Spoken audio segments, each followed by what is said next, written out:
Good afternoon, mech techs, mech warriors, and nobles in hiding. We are back, unfortunately.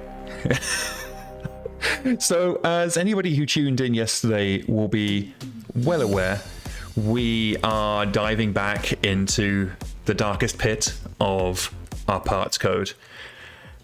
And we are gonna be improving the user interaction regarding the repairing of locations that have a bad hip or bad shoulder.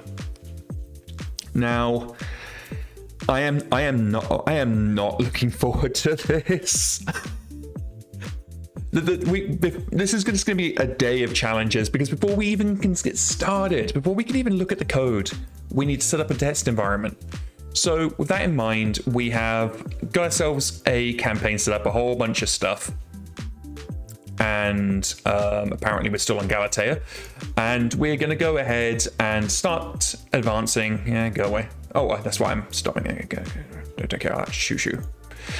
And we're going to create a scenario, and we're just going to have to do the scenario again and again and again until we get a bad hip or shoulder. So how is everybody? Oh, go away, Starkona, we don't care. How is everybody today? I hope you're doing okay. I will forewarn you, you may hear my phone go off a few times today. We have a family member in the hospital. Everything's fine. I'm not going to go into the details because it's like family stuff. We do have a family member in the hospital right now, so my phone may go off a few times today. I need to leave it on not silent, in case there's any news there. But who we got in chat? I see Psychatic in chat. Hi, Psy. I hope you're doing well today. I also see Pink Bully. Always good to see you. Power Sigon. I see you. I see you hiding there. And I also see we got Radar, who I understand is feeling a little bit poorly today. So I hope Radar feels better soon.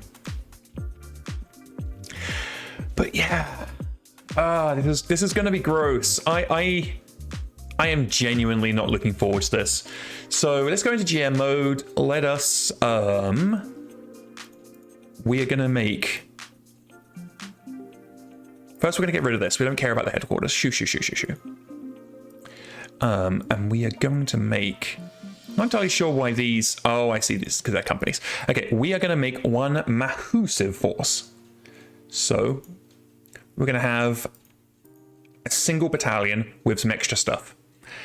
And we're going to go create a scenario with that in mind. There we go, that'll do. So this is going to be a big fight. And I don't know that we can use ACAR. I think ACAR might not work for this, because I know ACAR loves taking off limbs.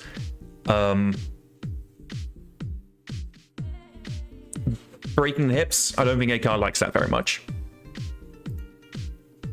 So, okay, let's save this campaign where it is. So we have a setup campaign.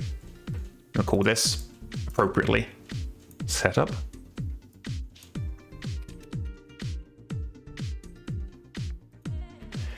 Okay, so we're going to start by hitting auto resolve, and we're going to try ACAR, because if we can get it to trigger on ACAR, that is going to save us a lot of time. Where's ACAR? Did I click the wrong button? Even ACAR is having a time. So it looks like ACAR is actually processing right now. That's not a good sign. The fact that ACAR hasn't immediately given us a result is significant. I mean, this is all assuming that ACAR hasn't just immediately crashed. So let's go over to IntelliJ and check the log. Has ACAR shut the bed? Or is it just being slow? Because this is a big fight. This is probably close to 1 million BV.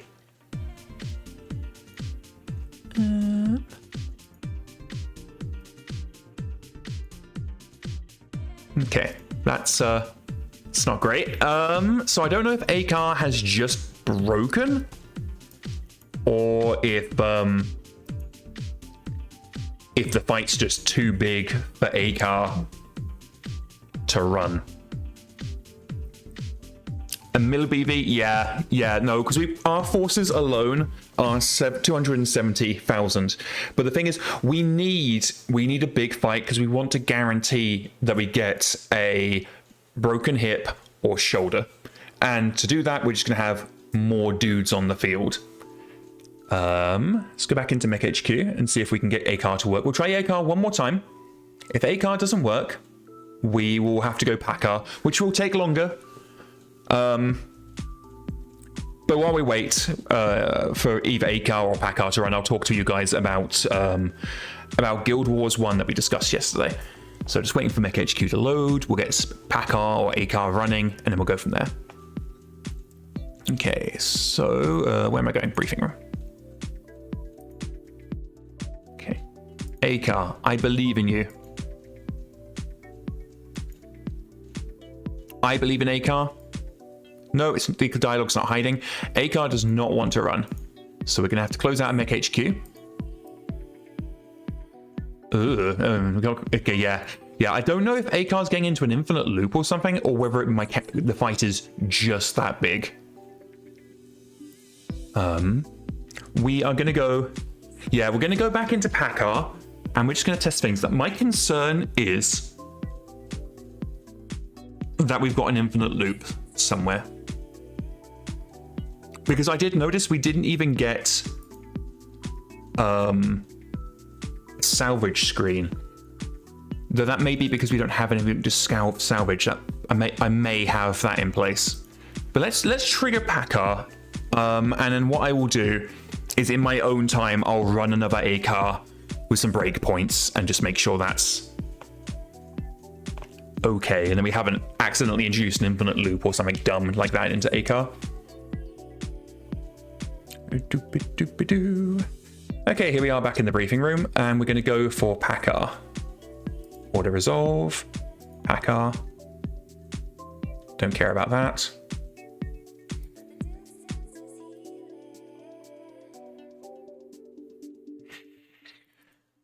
Okay.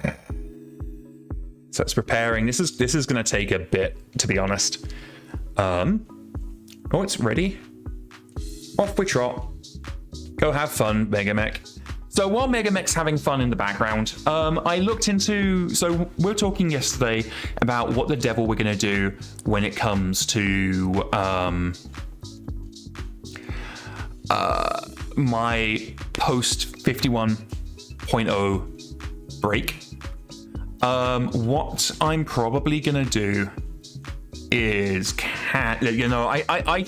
I am starting to see sense. I think this might just be a bit too big for my computer. So let's just pause the game. We'll request victory. Better yet, we're just going to close it. So this is an example of my aspirations exceeding my my computer's ability. So let's boot MekHQ back up. So I looked into Guild Wars 1, and I do think Guild Wars 1 is probably what we'll play during my break. The problem is the Guild Wars 1 install with everything that I would need to add on to get it to run is 128 gigabytes, allegedly. I haven't looked into it, I haven't tried it, but that's what the guide that I was sent by a viewer tells me. And the problem with that is my hard drive is only 250 something gig. So I literally do not have 128 gigabytes of free room. So what I will probably have to do is run it from my pen drive, which is not ideal. Because Guild Wars 1 does not natively support Mac anymore. They suspended Mac support in 2024. So that's something I need to look into. Another thing I could look into, we could maybe play some Xenonauts. That could be fun. It's kind of in a similar vein to MekHQ. I see an ooh from Radar. Yeah, no, I am open to Xenonauts. I don't know if I can run Xenonauts 2, but I should definitely be able to run in Xenonauts 1. Youngster asks, have I... Oh, welcome, Youngster.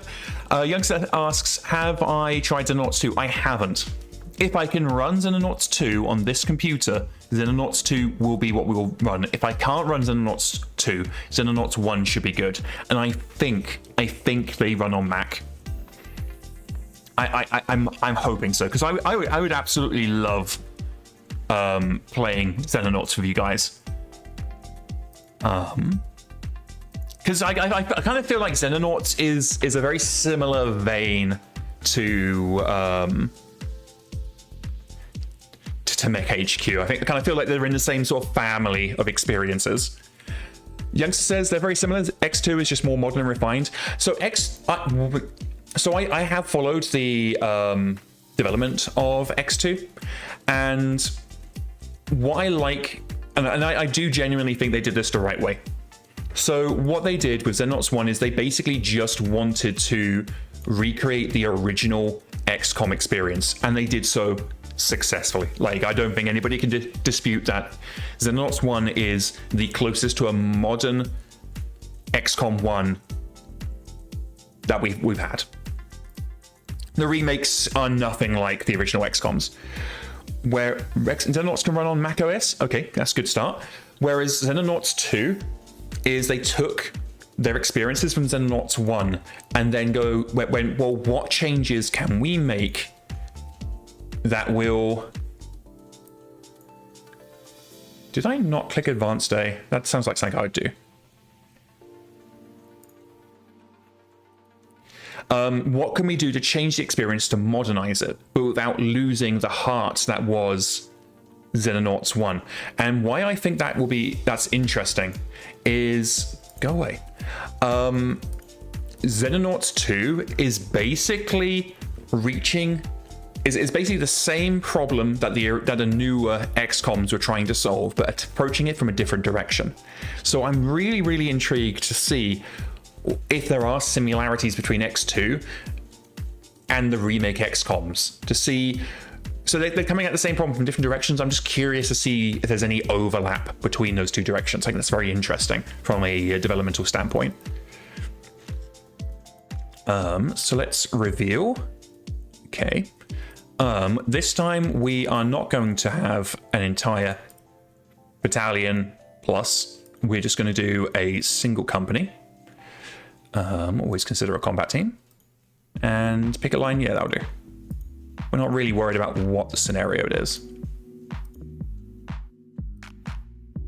Advanced Day.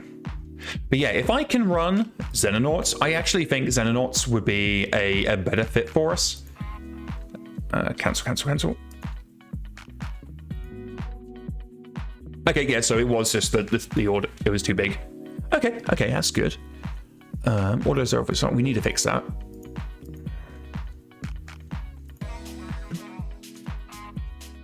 Okay, let's see. Oh, we don't want any total losses. Shing. Let's go. Yeah, go away. I don't care about that. Piss off. Okay, so we are looking specifically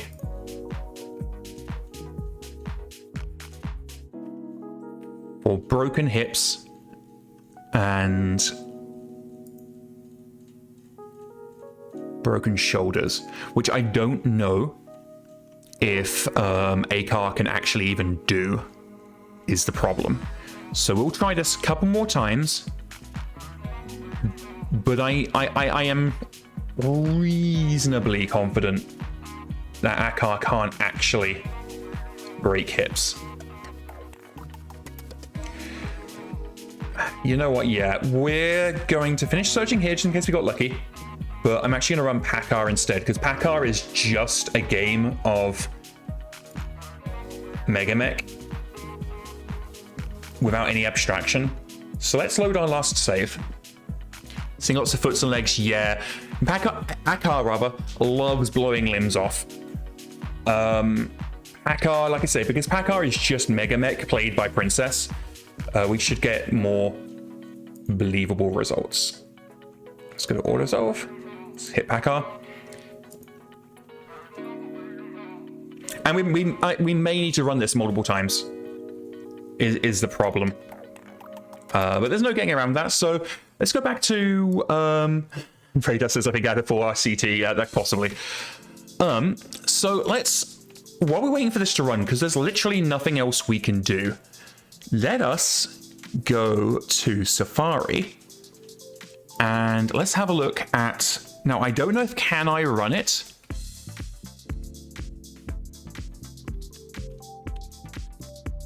Works on Mac, but no, it doesn't.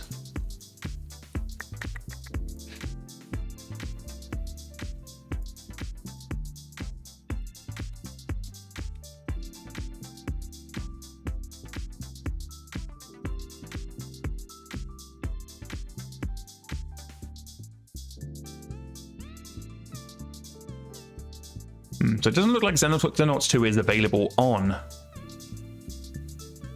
Mac 2.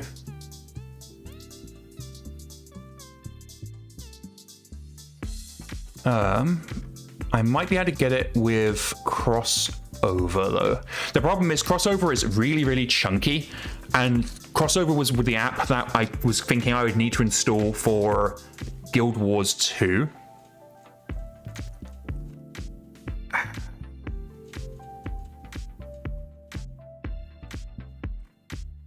The thing is, I've got a Windows computer. What may be the play is to... I may have to set up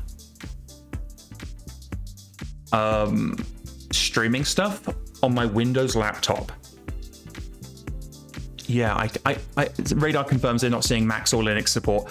Yeah, I'm thinking what I might do, because if I set it up on my laptop, and it's especially if we're like in, so my concern is,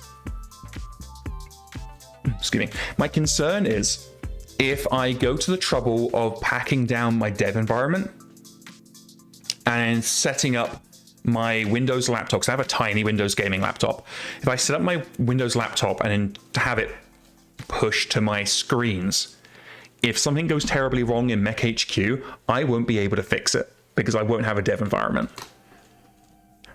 But at the same time, that would be one way to really enforce me taking an actual break. I think Billy says, can I run it on Linux through Product Rotation? Possibly. I am not smart enough for Linux, so I'm on Mac. I would like to play it as Xenonauts 2, though. I would really like to play Xenonauts 2. Okay. So I know Xenonauts 1 runs on Mac. I'm reasonably confident in that. Let's see.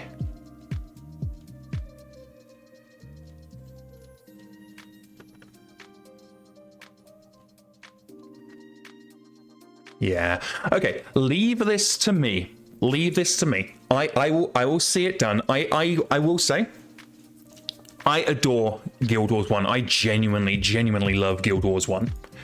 I think Xenonauts 2.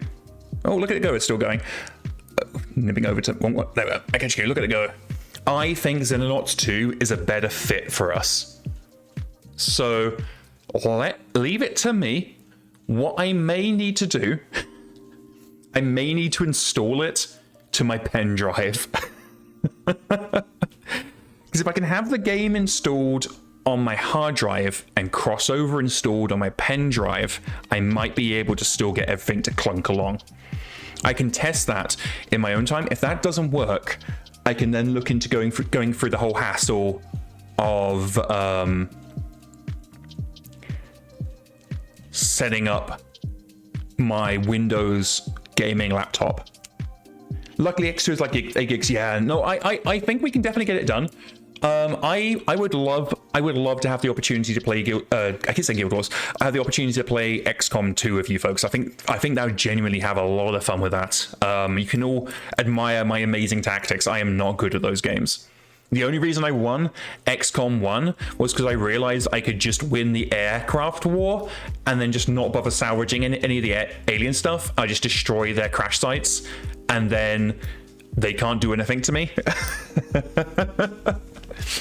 I did not win Xenonauts 1 fairly. I used the same strategy that wins you campaigns in the original XCOM. I just maxed out my aircraft and blew everything up.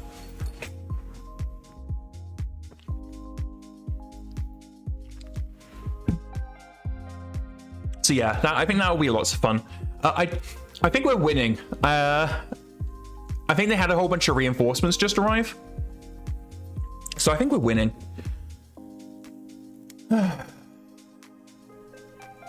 See, this is the thing. We're going through all this. We don't even know if this is going to give us the results that we need.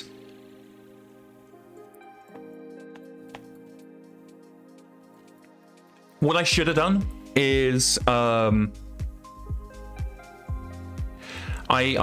should have my brain's farting, I do apologize.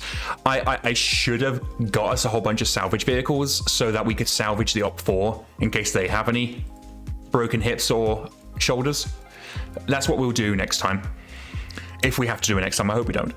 Radar says, see, I'm the strange one who enjoyed the hell out of XCOM Enemy Unknown, or was it Long War? So I will be outright honest. I actually really enjoyed Enemy Unknown, and I really enjoyed Long War. I felt Enemy Unknown was better than Long War, but I also get why people enjoyed Long War. So I'm not like, you know, I think one's better than the other, but I don't think either are necessarily bad.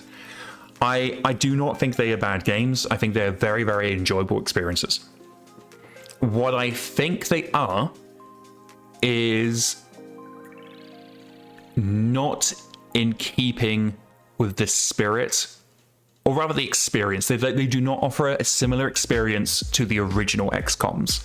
They wear the skin, they give you the same kind of beats, kinda, but the original XCOM allows a lot more nuance. The best way I could describe it for anybody who hasn't played the original XCOMs, but has played, or basically, the best way I can explain to anybody who hasn't played these games is, if you imagine original XCOM is MekHQ, the level of detail and complexity that we go into in the campaign side of MekHQ. Enemy Unknown and Long War, the newer ones, are kind of like Chaos Campaign. They are a more streamlined experience, but you do not get to have the same level of depth as you would in the originals. Big Billy says, I kind of want to play the original, but never got around to it. Personally, don't. Just like it, the original XCOMs have not aged well. They are very much of their time. If you want to get the original experience, but without playing on DOSBox, play Xenonauts 1. Xenonauts 1 is as close to the modern experience, or it is basically just the original XCOM remade. So yeah, if you want that experience, just play Xenonauts 1. Pink Billy says they completed both Xeno 1 and 2. Yeah, then at that point, other than curiosity, I don't think there's any reason to go back to the original XCOMs. I'm not going to be able to recommend the original XCOMs over just playing Xenonauts 1. Radar says Xenonauts 1 is UFO defense with the serial numbers filed off. Exactly. No, I agree. Xenonauts 1 is literally just UFO defense, but running on modern computers rather than DOSBox. Like, the thing that I think UFO defense could still be playable today if it wasn't for one thing. Let me have some water. Sorry, I was up till like 1:30 this morning because of the family emergency, and so my throat is all blown out and I'm just very tired. But the thing that made the original, going back to the original UFO defense, the thing that made it unplayable for me was when you are looking around and basically the game has to load each tile as you move around into and out of memory. And it means you don't get smooth scrolling. You kind of have to move a little bit, wait, move a little bit, wait, move a little bit, wait. You want to see up on a different elevation, scroll up, wait, scroll down, wait. And it just makes it very hard to, for me at least, to visualize what's going on. I had absolutely no problems back in the day. We didn't know any better. But with having gotten used to modern interfaces now, I had a really hard time going back to UFO defense. Which is why when Xenonauts 1 first came out, I was day one purchase. Like, that shit was on my computer. Radar says it doesn't help UFO defense had an engine bug when it came to difficulty. It would revert to the lowest difficulty after the first mission. Oh, that's embarrassing. That's really embarrassing. Not for the UFO defense developers. I'm sure they're probably a little bit embarrassed. It's embarrassing for me with how bad at the game I am that I never knew that was a bug and I just thought the game was insanely difficult. So what I'm hearing is I've been playing the game on easy the entire time I was a kid and just struggle busing mission to mission. Oh, that is so funny. When From the Depths came out and they fixed the bug and difficulty spiked hard, I wonder if that's one of the reasons why From the Depths wasn't well liked. Because I know From the Depths it had some problems, but I do wonder if part of From the Depths not being enjoyed is down to the sudden difficulty spike and players just not having fun. Because that is definitely a possibility. So we should, there we go, scenario is complete. Okay, I control the field, go away. No thank you, no thank you. Oh, apparently we have a buster. Do we have any? We have a broken hip, hurrah!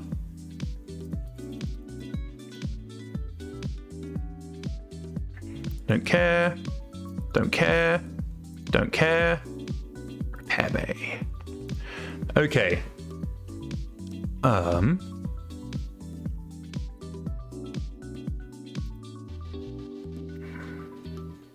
Let's go to the hangar, and we're basically going to get rid of anything that doesn't have a broken hip, because we don't give a shite about those. We just want broken hips and shoulders.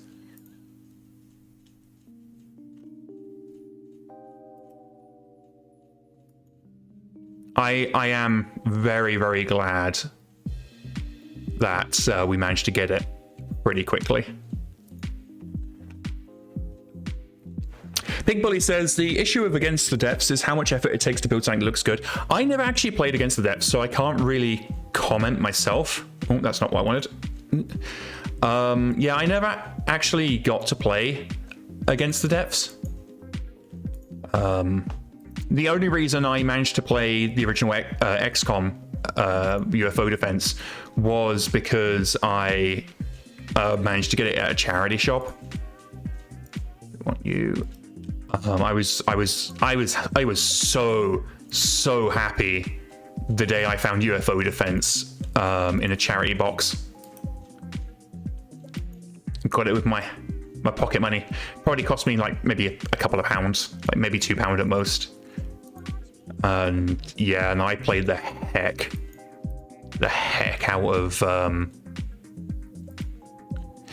UFO Defense. Okay, we only really need one of these, but we'll have both of them just in case. And I am just going to GM mode complete a bunch of these. Because I just want to be able to look at the buggered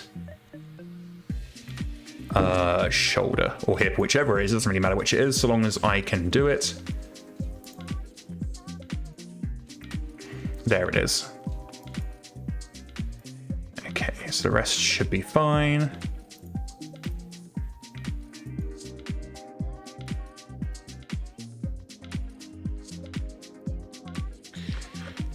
Yeah, sometimes it can be a bit like what I'm dealing with here, where the setup is as much of a challenge as actually getting the work done.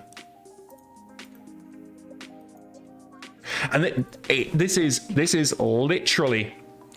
Radar says, sorry, it's not from the depths, terror from deep. Yeah, I know what you mean, though. This is one of the reasons why we actually ask you guys to always include saves showing the issue. It's not because we're assholes and we just don't want to fix your bug. It's because oftentimes we can end up in situations like this where, I mean, this has taken us 30 minutes plus the amount of time I did previously just to get ourselves into an environment where we can even think about implementing the change. Just checking that's all good, that's all good. Okay, we are going to save this. Brenda says, we're not assholes, we just want to make it easier on our lives. Yeah, well, it's the thing is, if you think this is taking me 30 minutes to get to a point where we can save, when we're okay, this is set up. That is 30 minutes I could have been spending on actually implementing the change that people have requested. Youngster says, jumping back in after making a sandwich, I really enjoyed OpenXCom, which is a great option for people wanting to play the OG these days. Oh, I haven't heard of OpenXCom. That's interesting. But yeah, no, I really enjoyed the original XCOM. Okay, so we have ourselves set up.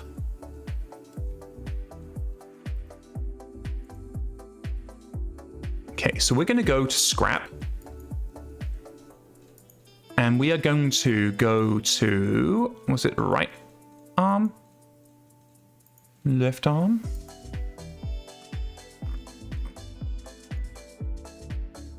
Which leg is it?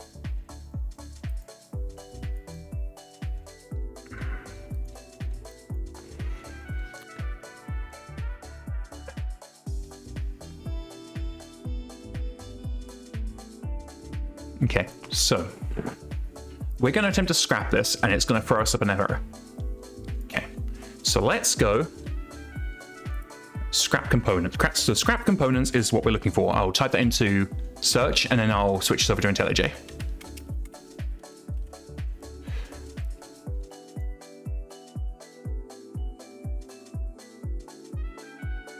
Oh. The youngster says OpenXCom is an original XCOM / Terror from the Deep, completely remade in open source, identical to the original except much easier to run on modern systems. Oh, that's cool. Has a thriving mod community. I guess that I really like that. My history is in modding, so I'm always supportive of mods and mod authors. Okay.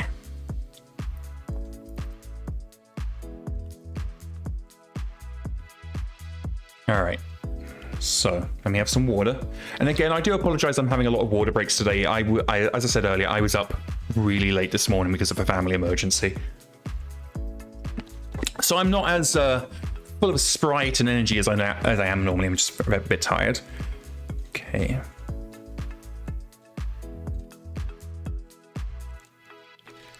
So I'm just looking to see what we're looking at here.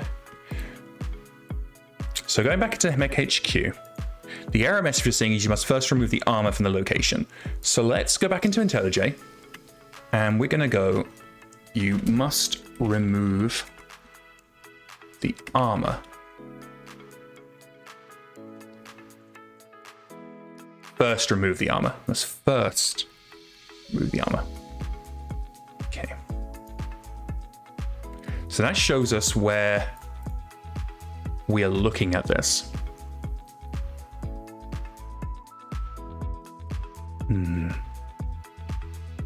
Okay, so this is check scrappable, which is called here. And it's going to check scrappables, returns a string.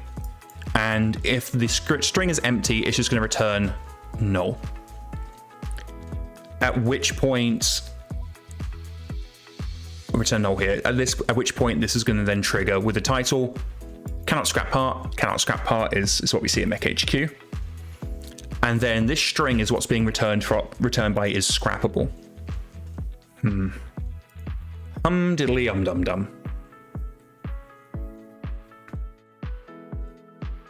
So the problem we have here, this is our first, well, technically second problem of many.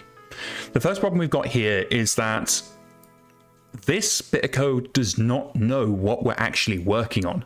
It just knows if check scrappable is null or not.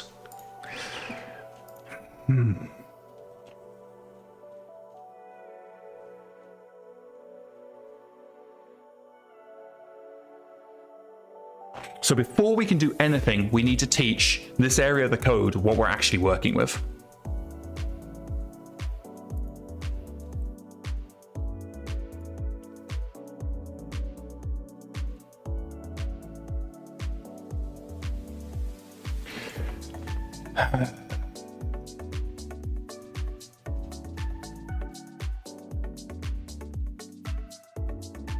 I'm not gonna lie, I don't know how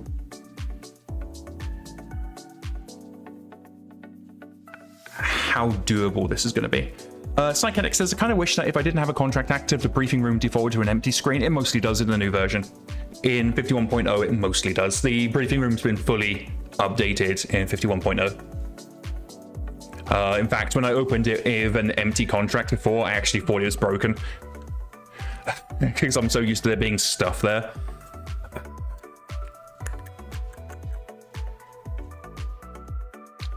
How do we resolve this?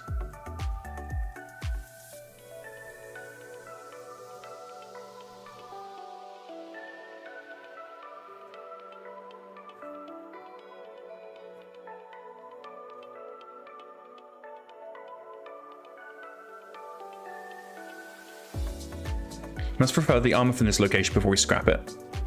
And then it's going to give us in different order if we remove the armor.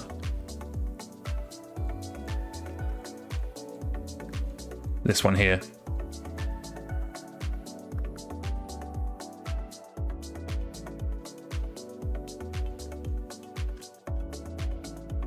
Okay, let's do a boolean.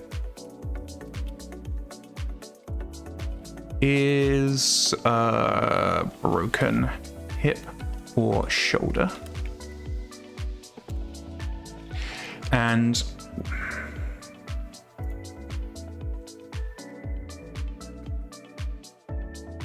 okay.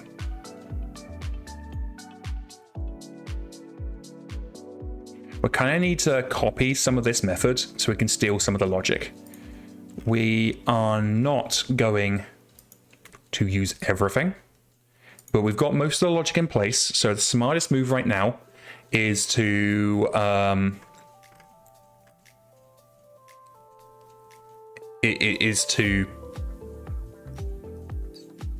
get the basic logic down. Can't scrap anything, don't care about that.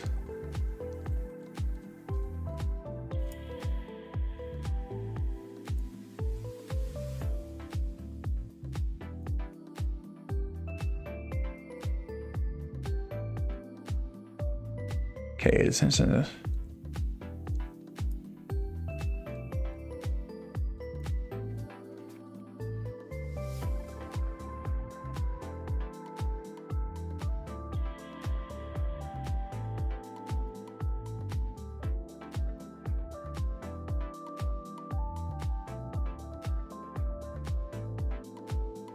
Okay, so what we're going to be returning is a boolean that's basically saying, hey, do we have the stuff?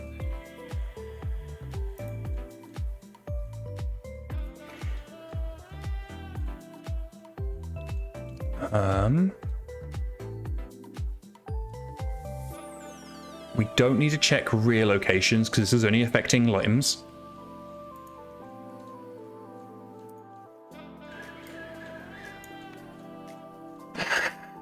This is going to be an absolute fucking nightmare. I understand the need for this.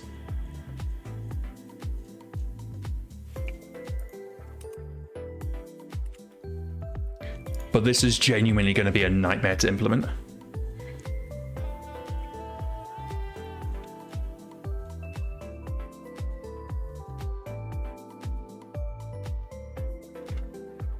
Okay, we're not going to hit cockpit.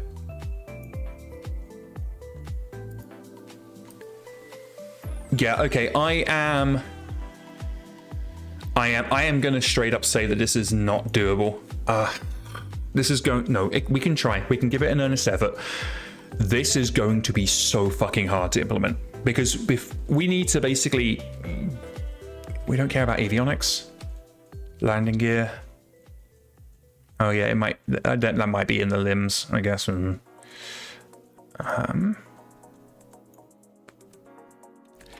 Because we need to get all of this set up before we can even implement anything. And then we need to hook this into mass repair, mass salvage.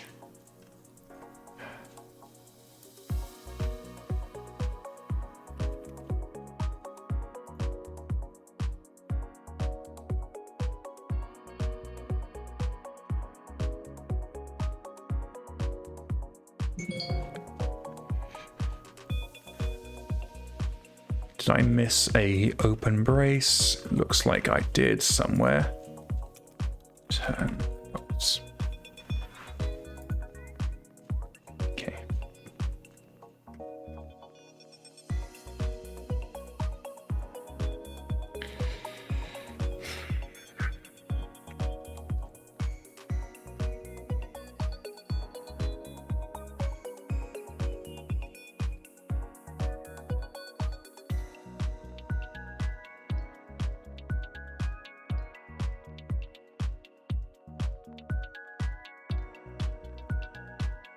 These are wrong.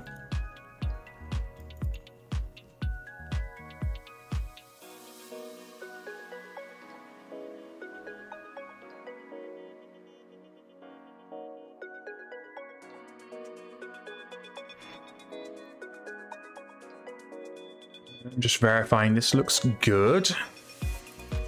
Where are we using that? Okay, so that doesn't need to be included because that's just for a return string.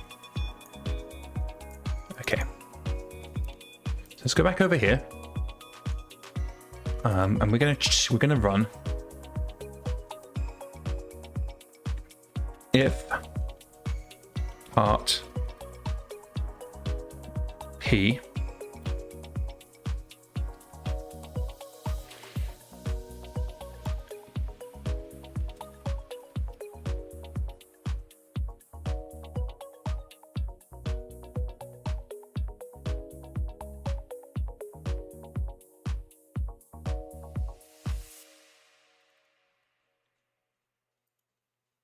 Come on. I know you exist.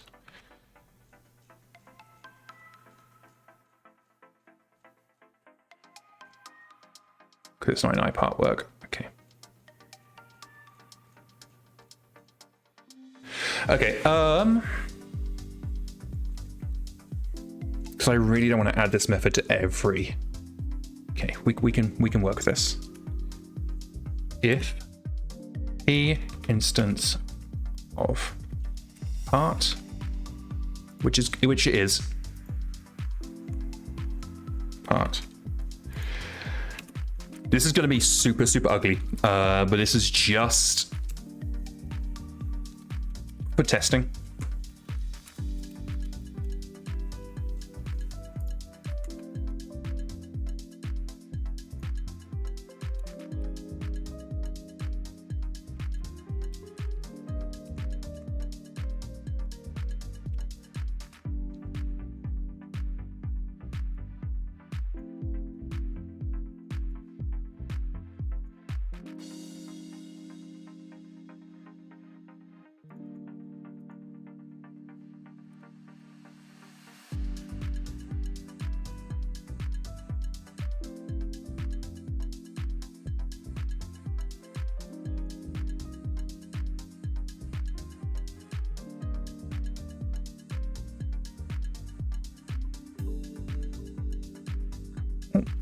That's fine, we can break out of that. No, we're fine with that. Okay, let us restart. And what we're wanting to do here is if the part is an instance of mech location, we're going to check, does it have a broken hip or shoulder and all the other stuff? Basically, can it be salvaged? If is true, we're then going to show a dialog saying it did a thing and we can't scrap the part. If it's false, we're then going to go down further down. So what should happen is for the locations that we've already set up, we should hit this dialog here. Should hit this dialog here before we hit this dialog. So if we hit the second dialog first, this conditional that we just set up isn't working. So let's head over to MekHQ and see what's happening. Now we want setup. I think that is good. We'll double check in a minute. But yeah, so like this is all stuff before we can even integrate MRMS.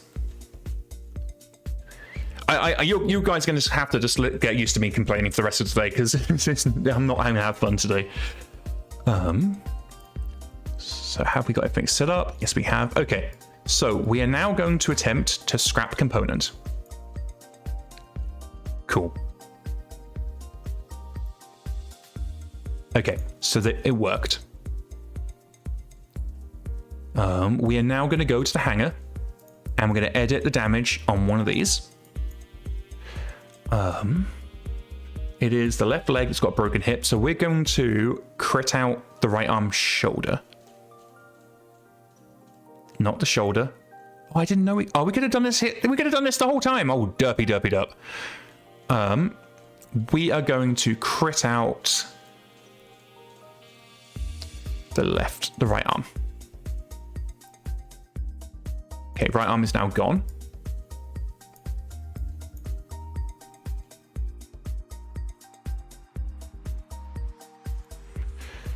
So if I go here, click on the right one, scrap component. So here's the problem.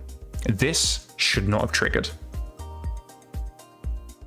The fact that this triggered is a mistake, because that means that for a non-shoulder rect thingy, we're hitting the conditional. So now we need to go back to IntelliJ and just review our conditional.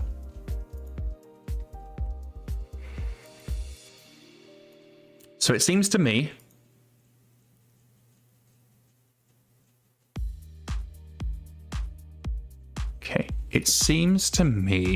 that we can simplify this.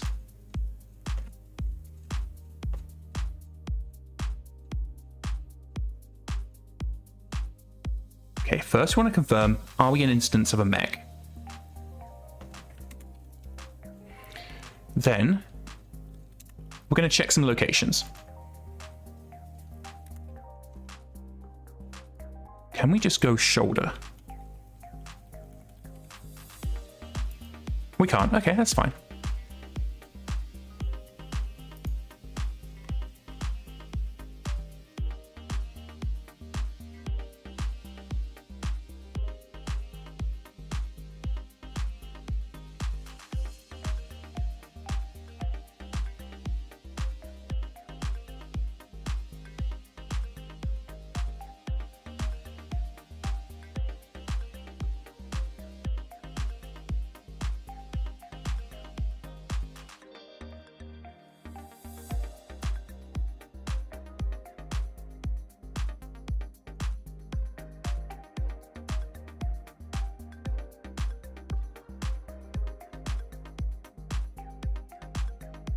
Okay, so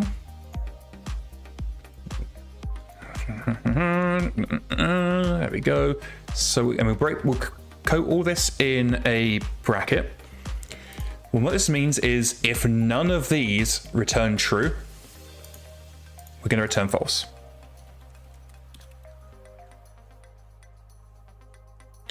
Then at that point, we no longer need these extra stuff. So this is our gate. So we're going to come in here, we're going to check, do we have a bad arm or leg? If we don't, we're going to jump out because it's not important. The youngster asked, so I missed a start here, what are we trying to accomplish? So if you have in MekHQ a broken shoulder or hip, to repair that location, you have to manually strip everything from that location, which is really, really gross. So the request we've got is to have an ability to just one click and have MRMS take care of it for you without needing to launch MRMS. But to do that, we first need to be able to filter out to confirm that we do have the right location.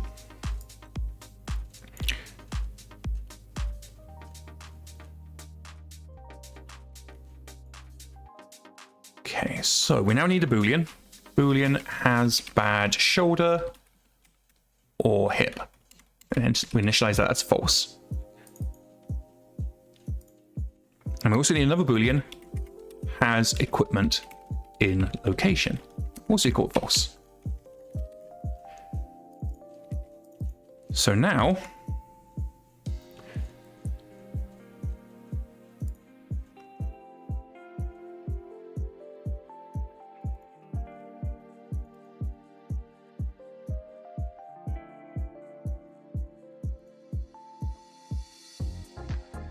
there we go, we need that.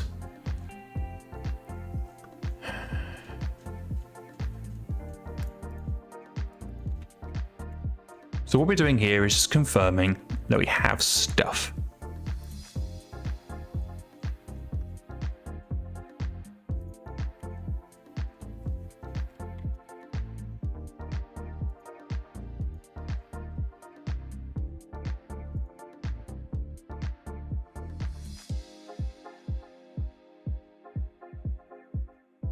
Okay, we might not even need that, honestly, but we'll leave it in. So here, if slot is repairable,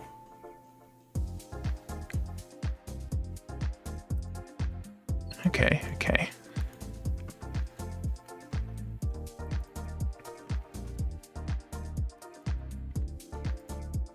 So let's try that one more time. I think we've cleaned up the conditionals.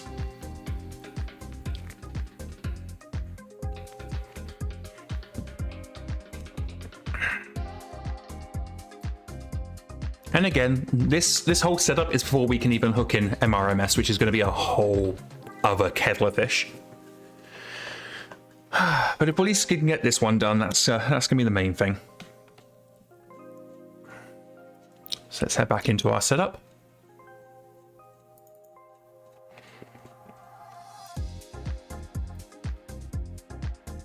The youngster says I'm working magic. I'm doing something. I still don't know if this is going to be possible. This could all be entirely wasted effort. Okay, so we're going to go in here and we're going to damage the unit a little bit. We're just going to take a point off of the arms, only one arm, and let's go for the leg a little bit. And we're just going to make sure that we're not hitting our breakpoints too early. So first things first, this bad hip actuator, we should scrap it and it should say that it did a thing. It didn't. Okay. And this shouldn't say it did a thing. It didn't. Okay. So we're now failing to hit our breakpoints at all. So we've screwed up the conditional.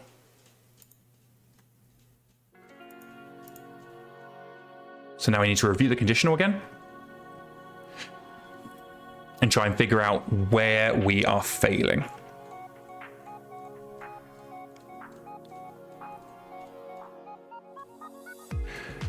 I'm not sure we need repairable. Maybe we do.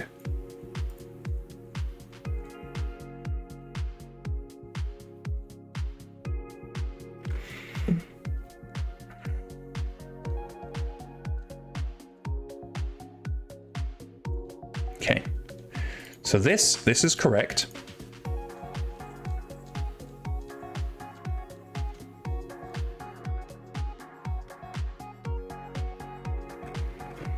What's this slot is repairable?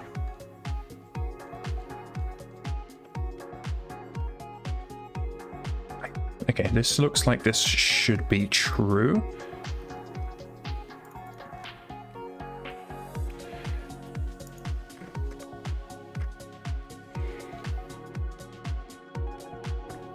So this is going to be early breakpoints, and if all these come out correct, because it's not an empty slot, then it's going to return true. Okay. And it's down here we need to return this.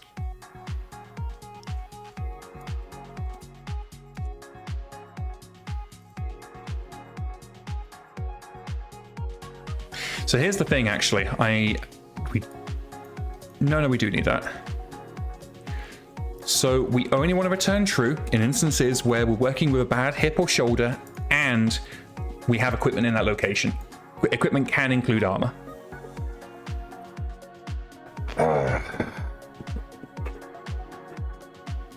Dum diddly dum dum. I really need to get some different house slippers that don't have like crinkly bits on the side. So I'm not constantly making noise when I'm fidgeting. Okay. Back into the setup. So before I set up any areas that we shouldn't be able to scrap, I'm just going to try and scrap the first one, because that's going to tell us if we've got that part set up correctly.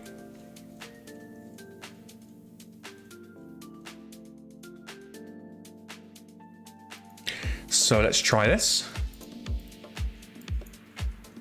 Okay. So we're still hitting. We're still returning false on the break point. Okay, I am going to be right back, and then we'll have another look, see what the issue is.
Okay, I'm back.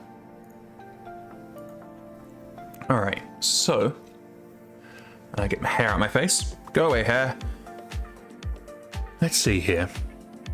Okay, what we're gonna now do, we're gonna take a step back. We're gonna take a step back, and then we are going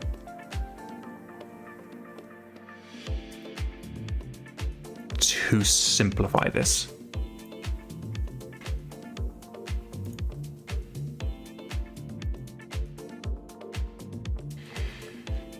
Okay, so the only thing we're doing now is just confirming, is there stuff in location?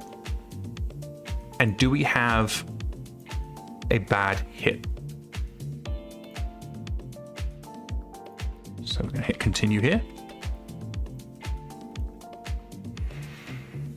And if the location's not empty and it's not a hip, that's gonna equal true.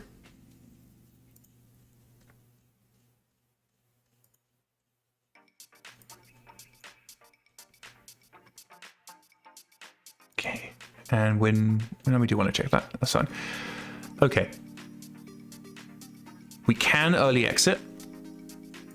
So if has bad shoulder, hip, and has equipment, we are just gonna break. So once these are both equaling true, we're gonna stop cycling any further because it doesn't matter what we're working with. And we're gonna go back to here to make sure we're doing this correctly. Yeah, that's all good. So let's go back into MekHQ and see what we're working with. Now, this I've already decided this is not going into 51.0. Yeah, I don't have a high enough confidence that this will be error-free to be willing to put this in 51.0, beg your pardon. Yeah, it's just, there's just gonna be too many moving parts. Too much that could go wrong. And so we'll have this as a 51.10 or 01. I keep getting my versions mixed up. We'll have this in the next version, not 51.0. Which it'll still be nice to have it, even if you don't have it immediately. Thomas Feisman says, limb attachment? No. No. Worse. We are so if I jump over to MekHQ now, you know how units can sometimes get bad hips and shoulders? We are fixing, and when you click on it, it just says, hey, you need to remove everything. You can't just scrap it. We're trying to add it so that you can just scrap everything with one button rather than needing to manually go through it all. Limb attachment, super easy. Okay, so we're still not hitting our breakpoint. Our conditional is still returning false. So let's go back and IntelliJ. Something's weird, and we're clearly just not thinking about this properly. No, this is correct. If the location is not right arm, right leg, or left leg, we're going to return false. That should be correct.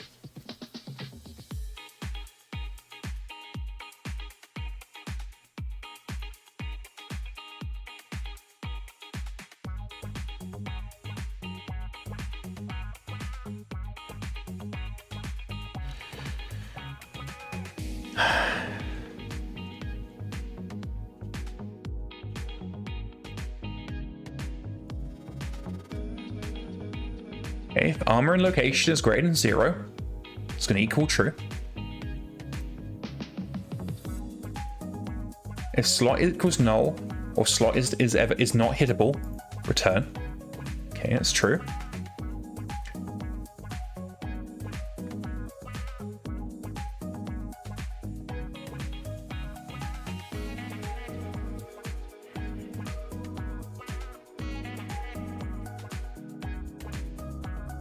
What if we do this?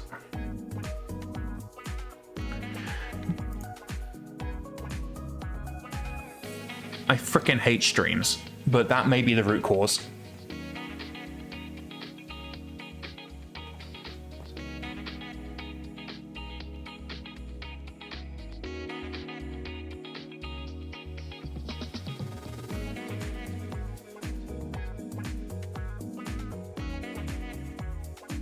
Okay, we're going back to MekHQ. If this doesn't work, we're going to start opening it in debug mode and we're going to walk through the code. Because just guessing what could be the problem is a mistake. Dion says, these were always the hardest parts of learning coding. Feeling like everything should work, there's one probably silly error that messes something up. In my experience, if you're running into the situation like we are now, it means you need to reassess your assumption. Okay, so this is telling me our assumption that what we've done is correct is wrong. We now need to go to IntelliJ and we need to walk the code.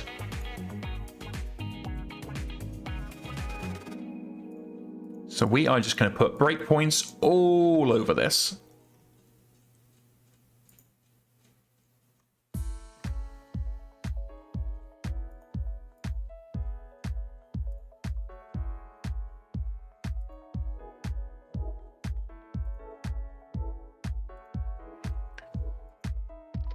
Oh, wrong one. I need to open it in debug mode, which is the little red bug.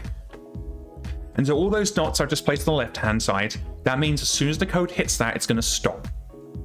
And then we'll be able to investigate what's actually in that area. What's actually in the code. And that should tell us where we're hitting. Because my guess is one of these early exits is kicking up a fuss.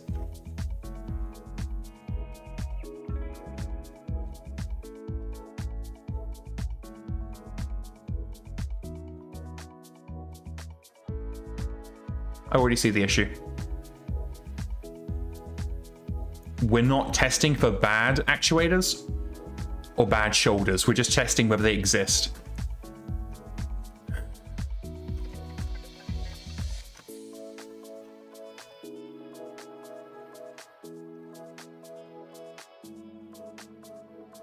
That's why it was turning up for everything earlier.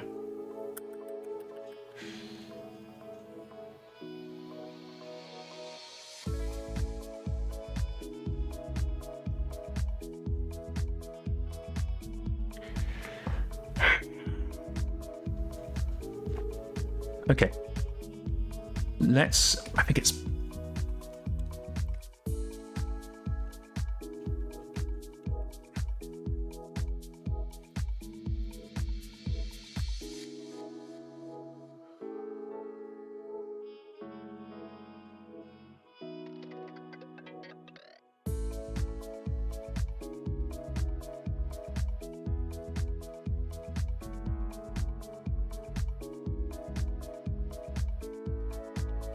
Hello.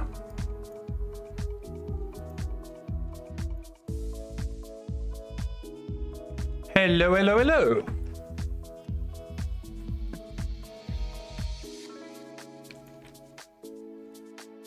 This is what we're looking for. This is exactly what we're looking for. Okie dokie, hokey dokie. Let us steal this wholeheartedly. We don't need the nonsense we did in Mech location anymore.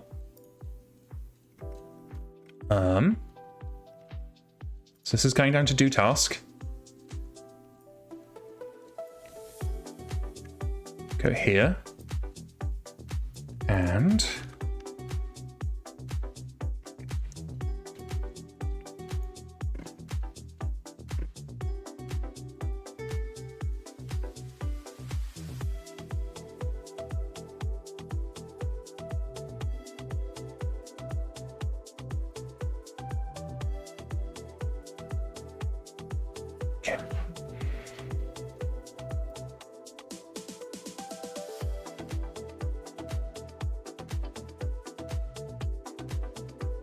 we may have just accidentally landed on the jackpot. So this is still just going to throw up an error message. That's okay.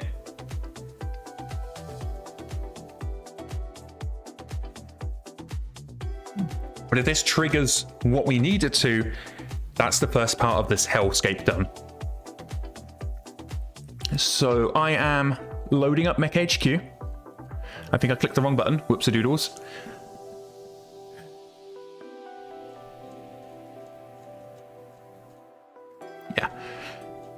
What you're seeing here is a bug that you can ignore. It's a bug only in when you're running it from the IDE. It's also why you'll often see me go load campaign rather than load last save.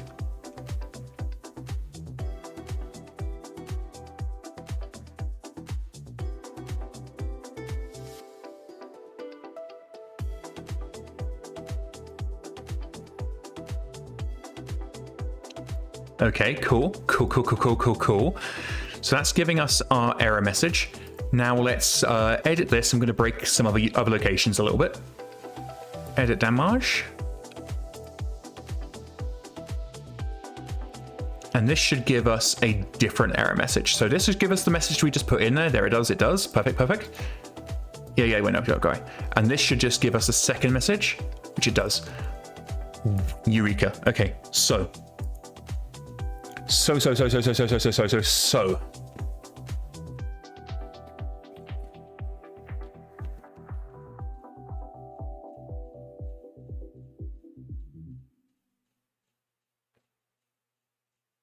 Okay, so we're going to leave this in place for now. We are going to commit this as initial work. We can't just use this because we can't have user-facing strings, but I'm not going to worry too much about doing everything.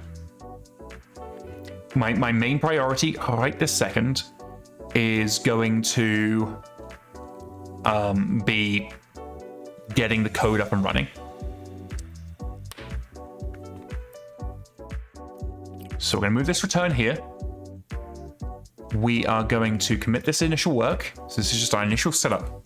Our next objective is now going to be to getting MRMS running. And this is the challenge, getting MRMS running, but only for this location and only removing. So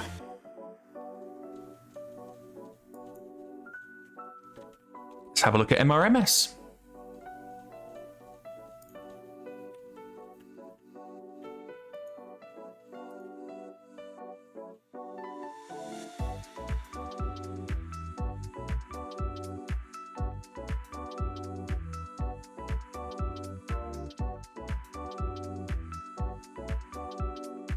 A single unit. Do we have symbol location? We don't. Okay, so let's start off with single unit.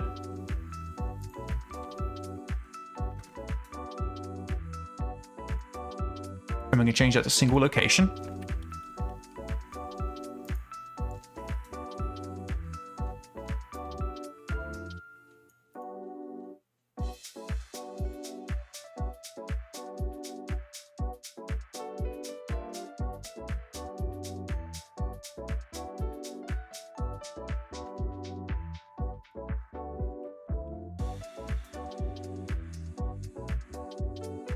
Okay, cool. We can get location. That's easy enough. And then if we go unit, get location, part, get unit, get location.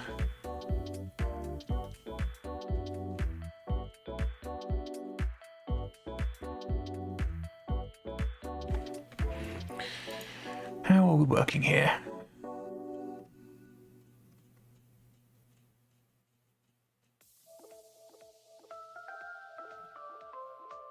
Okay, so strictly speaking, the only bit that we need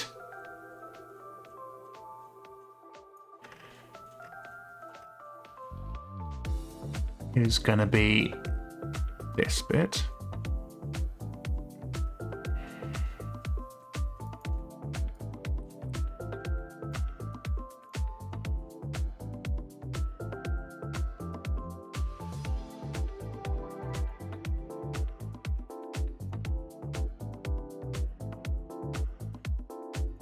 Which is going to lead us here.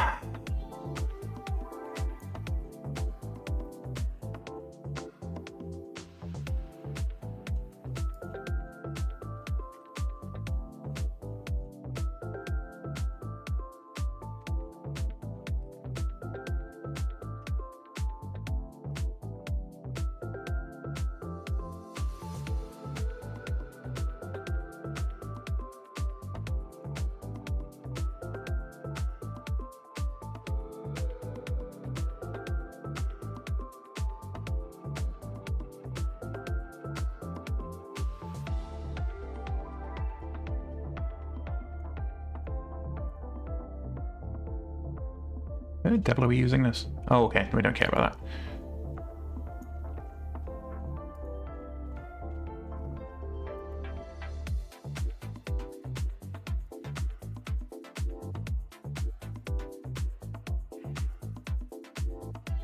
So this is not going to be pretty. We don't need it to be pretty.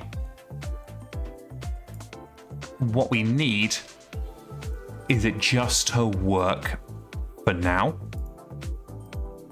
And later we can make it pretty.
Where are we using MRS? Okay, so that is just that.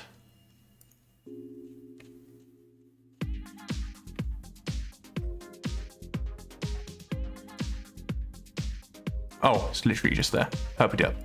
Okay. No?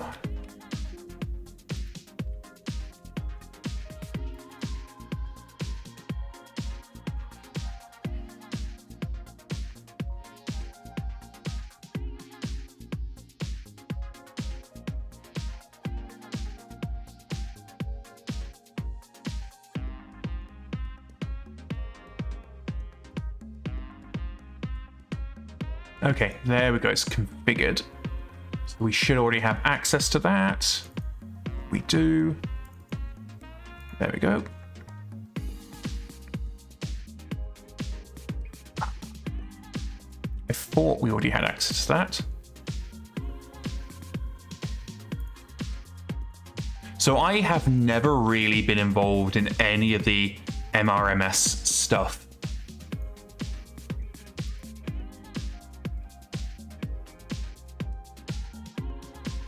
So this is very much me just bodging my way through.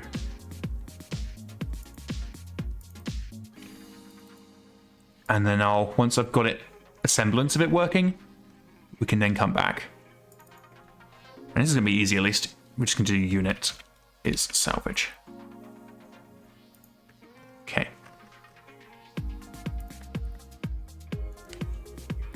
So, right now, what this is going to do, this is just going to go through and do a whole bunch of stuff. We don't want it to do a whole bunch of stuff. We just want... why have we got an error here? Missing return statement. Okay. Let's return void for now. We just want it to repair the specific location that we feed it. So let's have a look next at mass tech action. In fact, we're going to put this over into a separate view because I foresee us doing lots of jumping back and forth. So, okay, we can get a list of parts.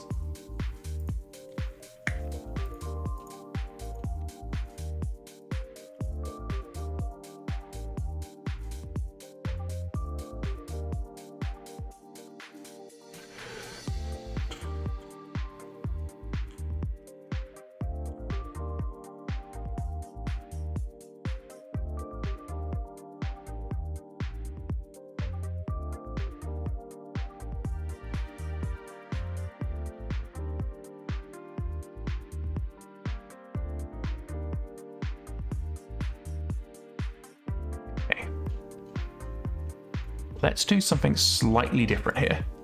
Rather than creating a whole new thingamajoogie, we are just going to create an overload.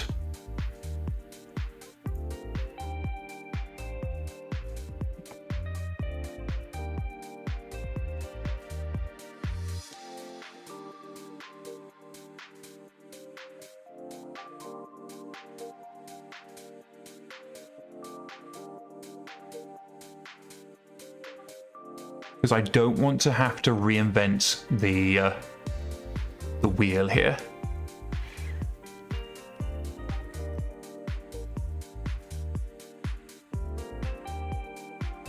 Okay, so we have this. All we want to do is duplicate this, close that off. Okay. Well, this is returning a list of iWork.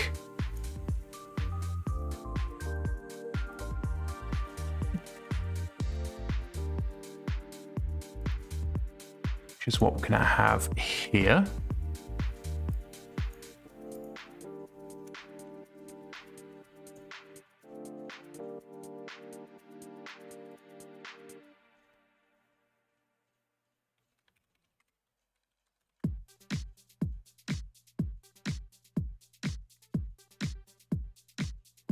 Go away. Text. MRMS options by type, salvaging, configured options, and paths. So I'll explain this in just a second.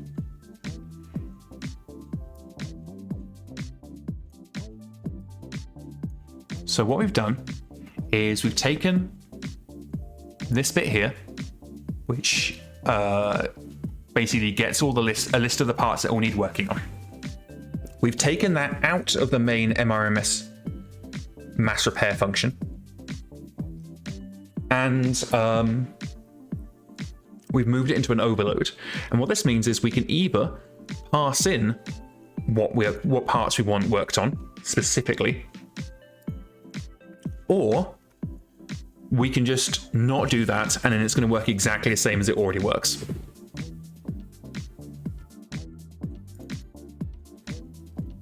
So that allows us to come back over here.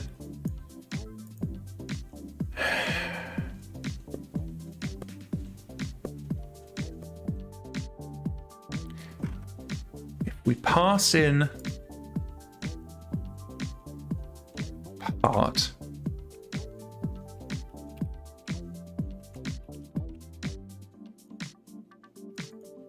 we can convert that into a list.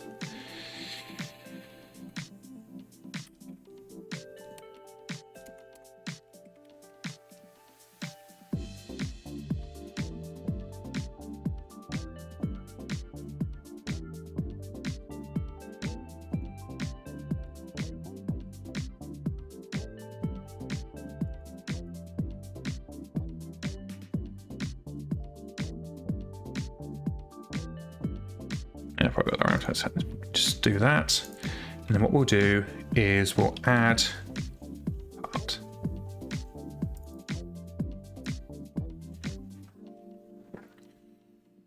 Okay. And then we'll pass in parts list into MRMS. And if we're fortunate, that's all we'll need to do. I don't think we're going to be fortunate. I think this is going to be a lot more complicated than that.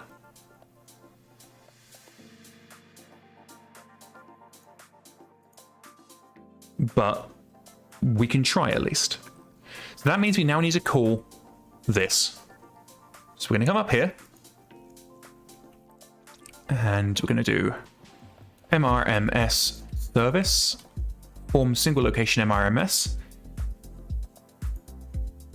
And what does it want? It wants campaign. We can give it campaign. Get campaign. UI get campaign. It wants unit.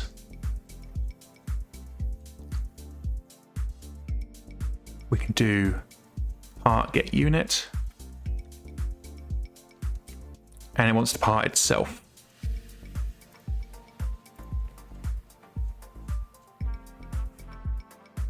Now again, I have no idea if this is going to work. This is just throwing out a wild hair and seeing what happens. If this works, it is going to make this so much easier. If it doesn't work, I'm not going to be too surprised. But we're waiting for MekHQ to run, and then we can try it.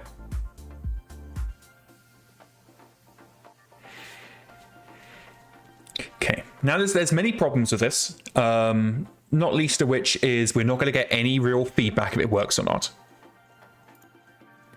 But that itself is okay, because we can build feedback in. That's all fine. But right this second, we're just going to try and see what happens.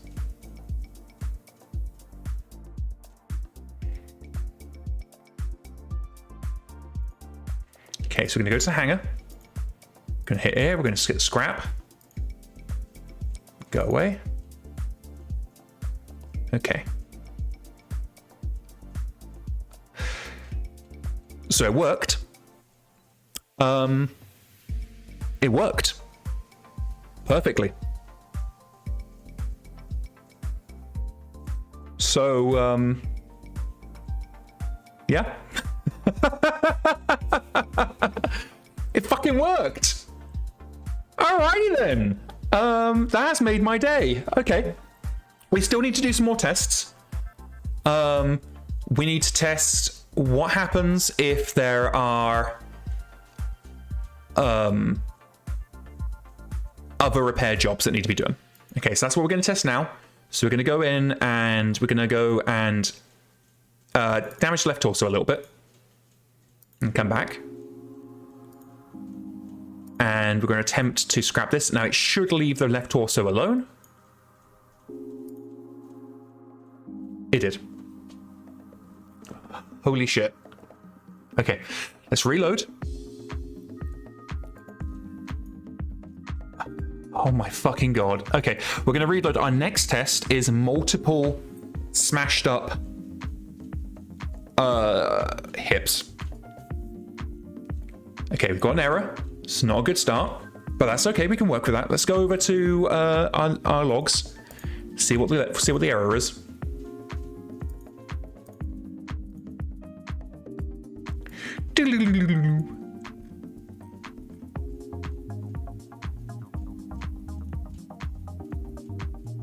Okay, we are throwing a wibbly wobbly. Where are we doing a wibbly wobbly? It's not going to tell me. Cool. Cool.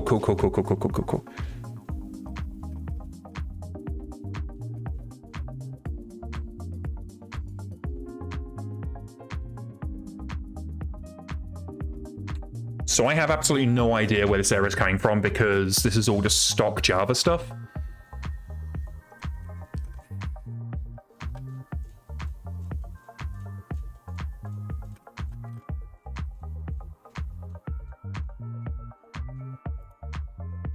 We're going to reload again, see if it comes up again, see if it's just a one-off thing.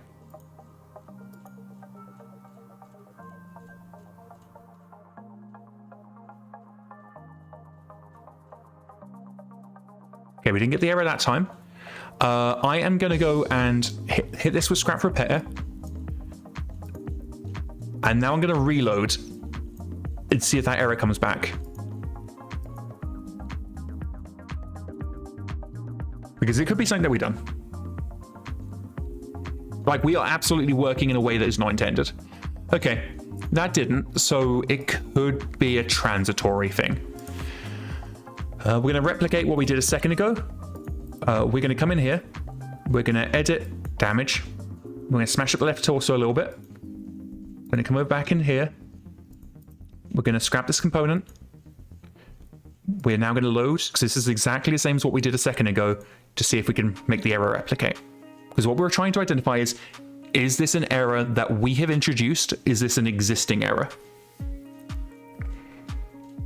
Okay, so whatever it was, it looks transitory. I'm fine with that. So our final test for now is we're going to have multiple shoulders critted out. This should only do the right leg. This should not touch the right arm.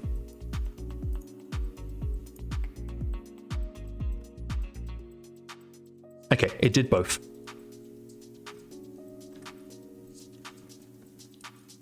All right, so that's our first thing that we need to address. We can't have a one-click do everything. I mean, we can, but like, I'd rather we didn't.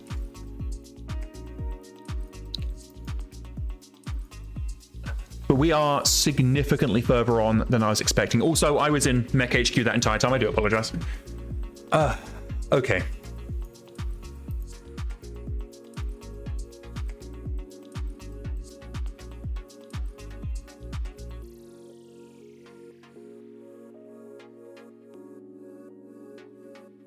Here's the issue. We were doubling up on work. We may not have fixed it. We were doing extra work that I didn't realize. So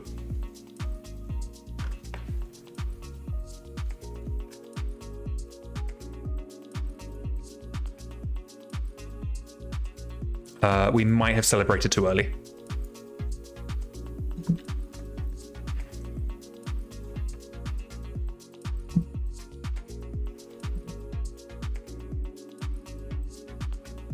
We were actually running the full MRMS suite without me realizing. So potentially we may be back to square one, but maybe not square one. We just be maybe back a step. Damn it. Okay. But that's why we run these tasks. That's why we run these tests, rather. Okay, let's go back back to where we were and see if we could still be lucky.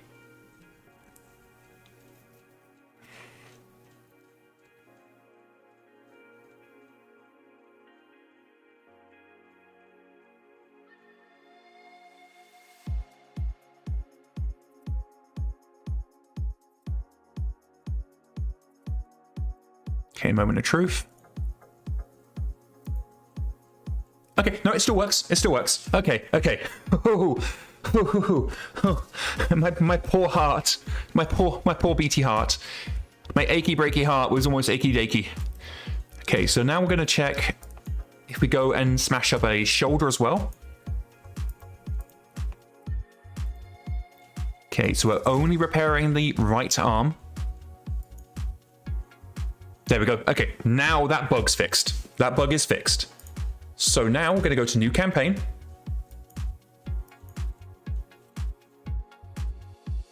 Actually, I meant to go to load campaign. So we'll load campaign in a second. Cancel out this, yada, yada, yada. Yeah, just reboot. Okay, so now we're going to be testing it with quads. And we also want to test it with protomechs. Now, I don't actually know if protomechs work with MRMS at all. We're about to find out.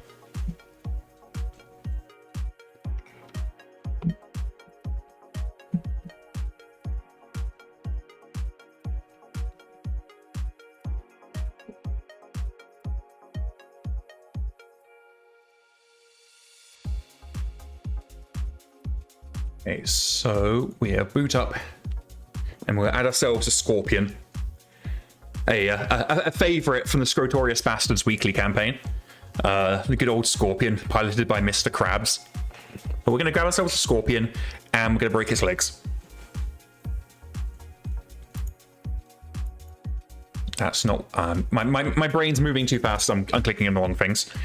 Also, I'm in the wrong channel. There we go. Okay, wait for... I accidentally clicked on Campaign Operations. By the way, Campaign Operations 2C2, which is what Alitair is working on, loads instantly. They managed to work some magic so that Campaign Options 2C2 will load instantly.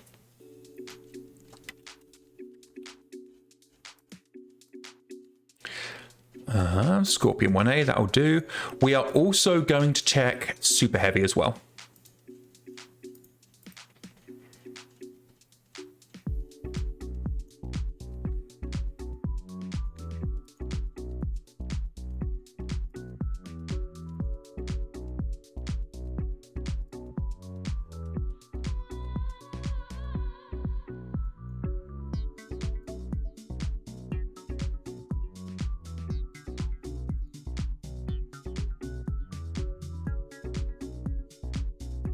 Okay, now the moment of truth on the Scorpion.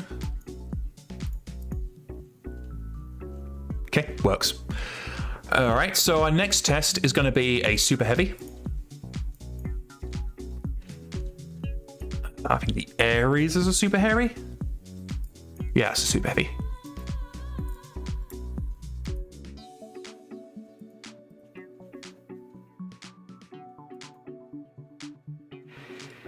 Shoulder, shoulder, hip, hip, hip. We're testing Super Heavies because they have 3 legs.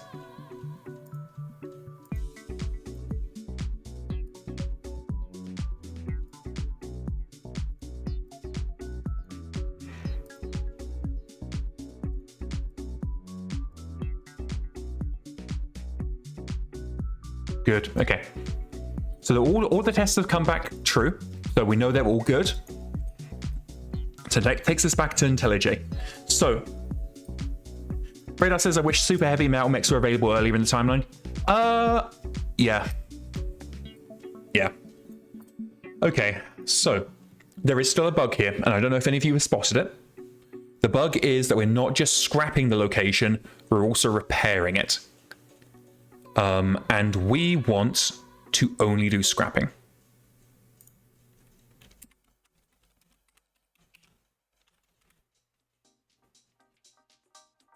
Okay, so we're going to add a boolean to these. And, well, actually, no, we're not going to do that here because we can just do this. False. So this is going to continue working how it has forever. So that means we don't need to go back and update every place that we're using MRMS, which is a very good thing to do. We don't want to do that.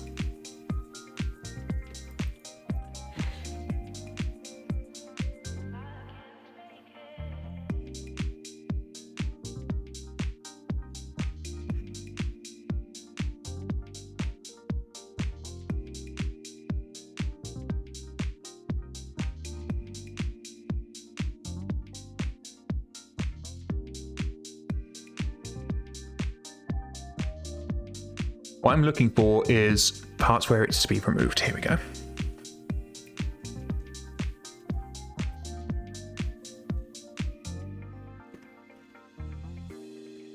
Okay, so I know all that stuff we just did, and that's good. We're going to use that, but we're actually going to try and duplicate some of the logic so we can have a lighter weight version without needing to faff around as much with this. So let's revert some of our changes to MRMS.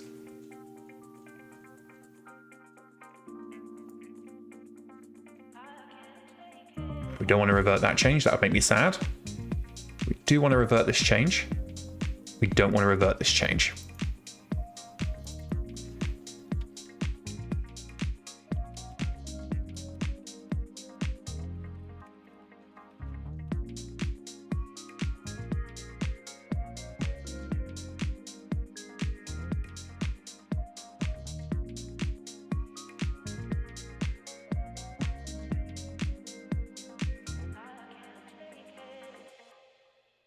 Okay.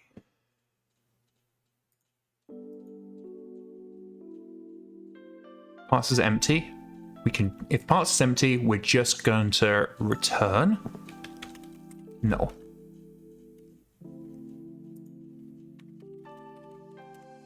So I'll make that nullable. And this just tells the IDE, hey, this can return null as part of ordinary operations. Okay, then we're just going to reset.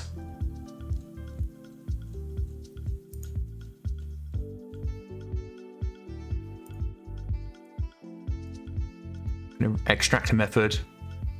Let's say reset parts. Parts mode to normal.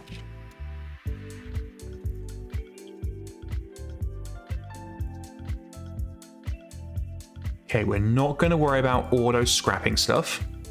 This is specifically a lightweight version.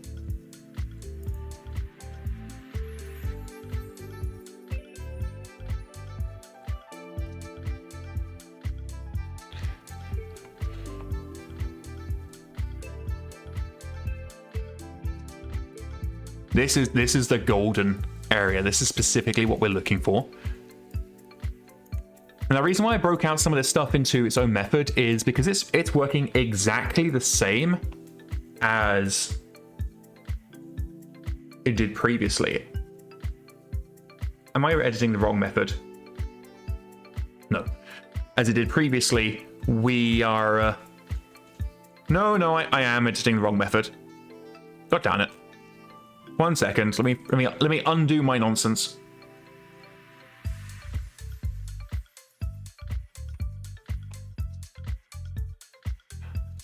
Because we're reusing the logic, we don't want to have to maintain the logic in 2 places.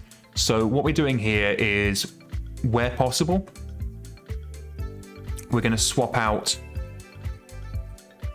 the duplicated logic for a help method, which is what we did here. Okay, scrolling back down to the actual area we should be in. Let's double check we're in the right method. We are not. Okay, now we are.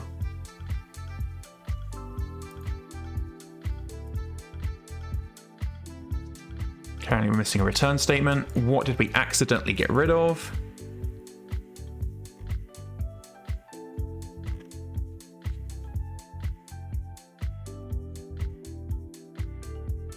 Ah, quite a lot actually. There we go. Okay.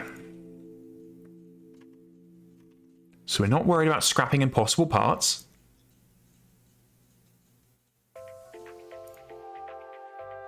Replacing damaged parts, we want to remove any that have available replacement from the list. Okay, we're not worrying about replacing parts. This is what we're concerned with. All the logic that relates to clearing an existing thingy.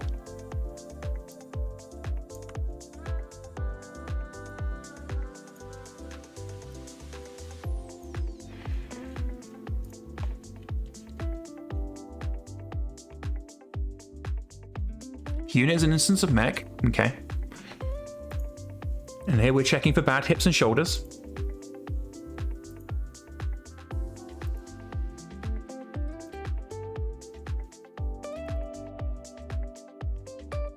We're not looking for missing locations.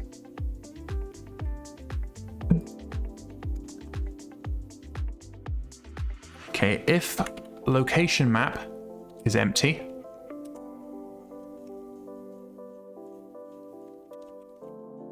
return. So we're not going to want to do anything more if we're dealing with an empty location map. Which means we can now get rid of this.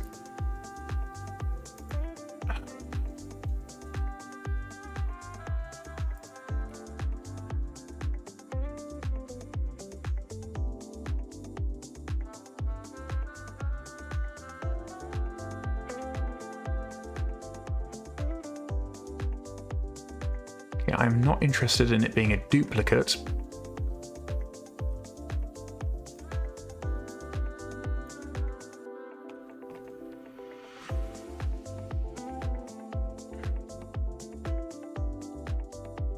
Okay, so at this point we know the location map isn't empty.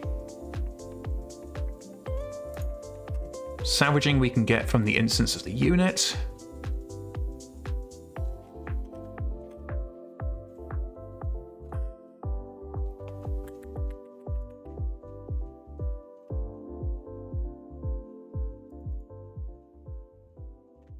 So we're just going to dynamically get salvage rather than faffing around. Boolean is unit salvage.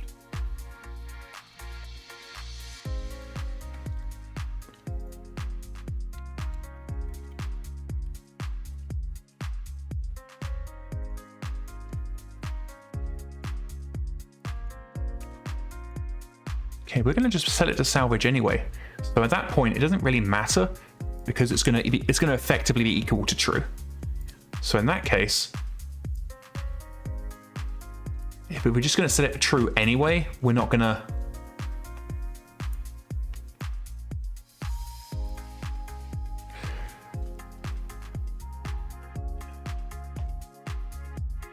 Okay, this is just building our list of parts to be removed.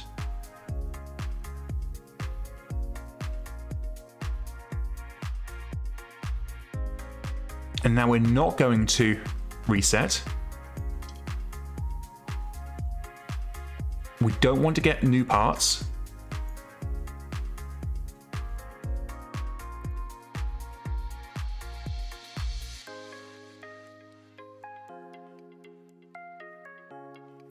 Else.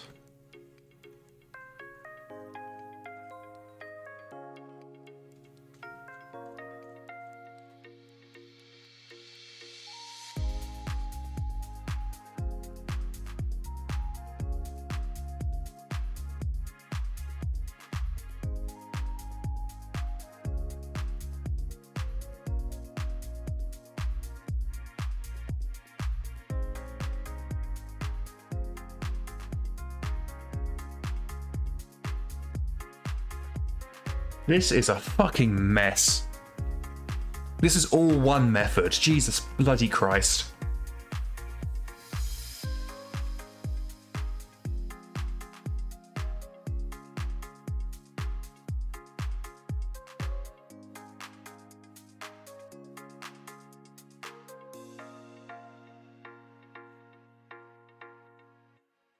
What does repair part do?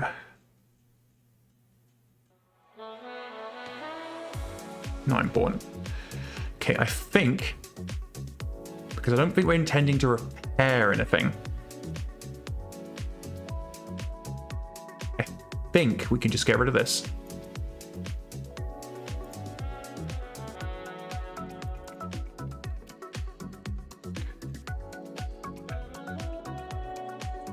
Let's boot this up and see how badly we broke it.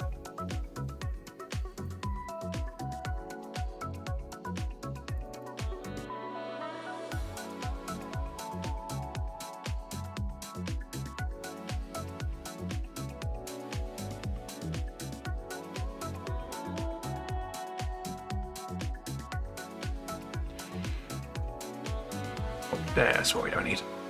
Okay, let's boot up. The worst that can happen is we've broken it and we just need to go back and rethink.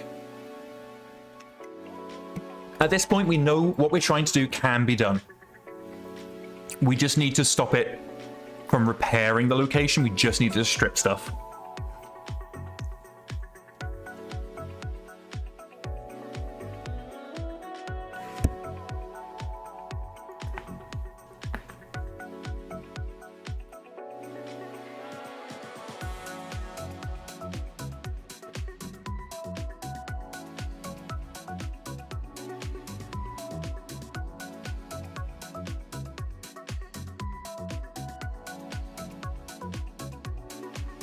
Okay, repair bay is where we want.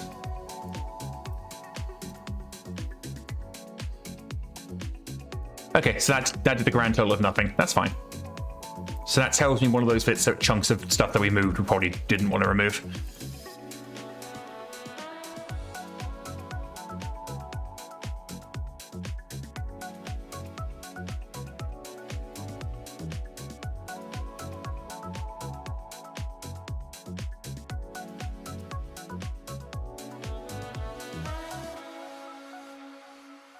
Oh, that's going to break. Let us go back in.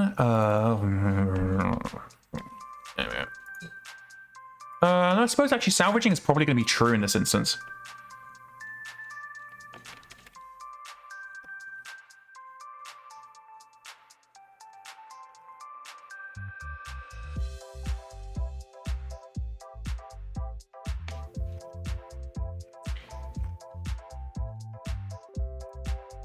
Jump back to our snake here.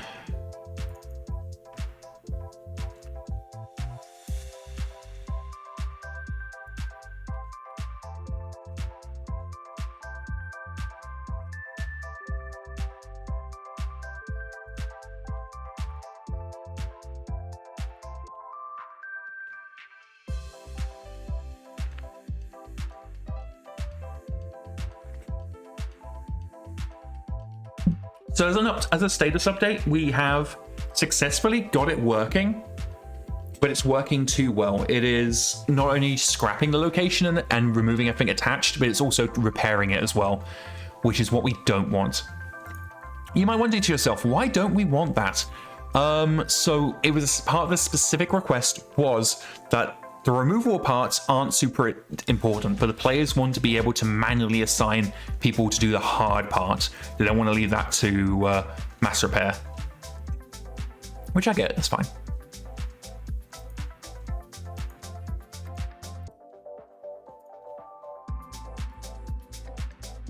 Okay.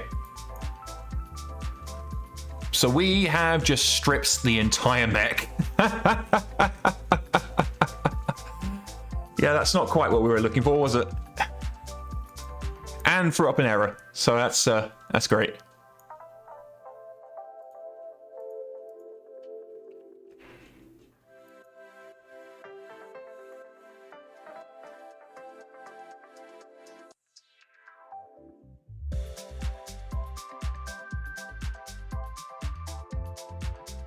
Okay, let's walk through this.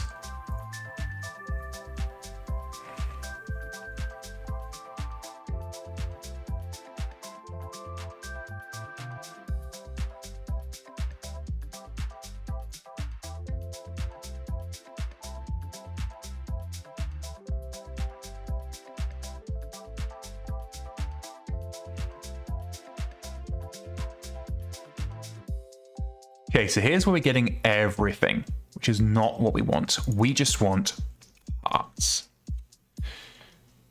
No. Okay, here we are. So if part is not an instance of mech location and part is not a missing mech location, we don't care about that.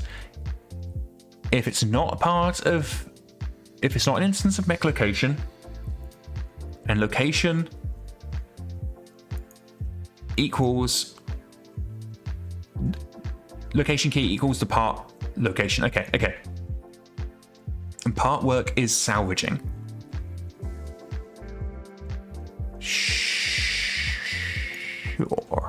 Sure. Parts to remove, add part work. Okay, that's all good. Yeah, that's all fine. Yeah, no, we're all good there. Not entirely sure what the count's for. Oh, that's an iterator. Okay. So we then go through parts to be removed. If it's empty, we're just going to scrap the location.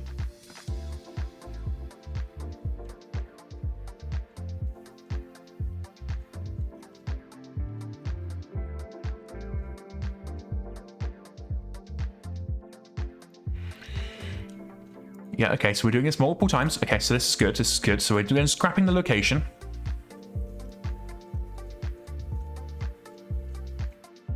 That's all fine. If parts to remove is not empty, because this is a for loop. No. Yes, okay, so. Okay.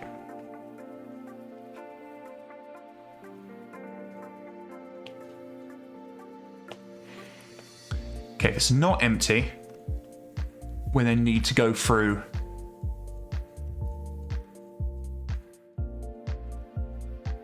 parts equals parts to be removed. Okay.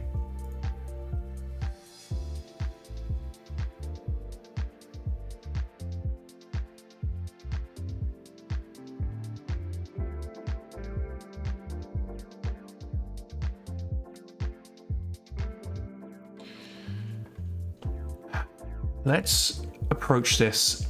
Let's reset and reassess. So we're going to scrap this method.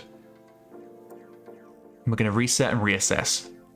Because I feel like we're trying to do too much right now. And as a result, we are just... I say we're trying to do too much. This entire method that we're copying from is definitely trying to do much. So we're just gonna back out. We are going to take a look at our little friend up here.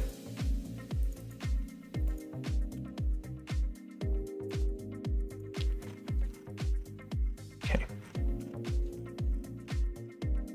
Get past this. Yeah, this is all just one method, God almighty. Okay, so what are we trying to do here? First, we need to get all parts that need surfacing. Well, we've already got that. That's in parts. If it's empty, we need to do a thing.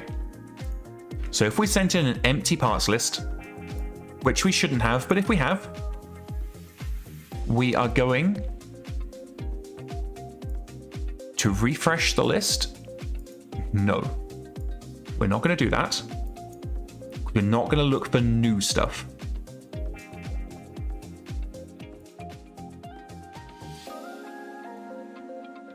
Okay, at this stage, salvaging is going to be false. Then we reset parts back to normal.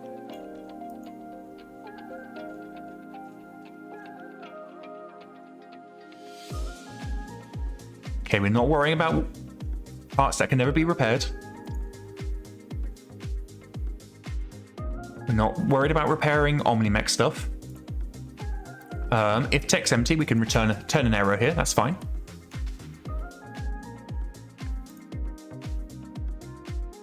Okay, so this is what we are caring about.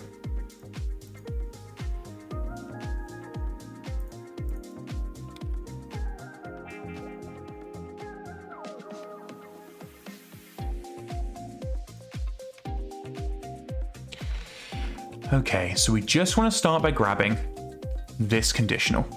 We can do that quickly and easily, like this. Yeah, condition. Okay. So that gives us everything that we just did there.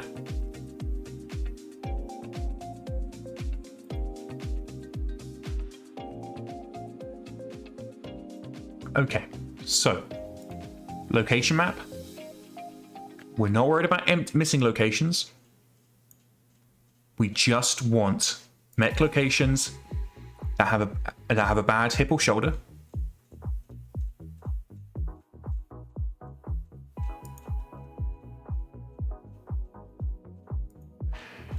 Okay, so that's going to add, if we are an instance of mech location and we're on a bad hip or shoulder, we're going to add it to the location map. The location map's everything that we want to work with. If the location map is not empty, we are going to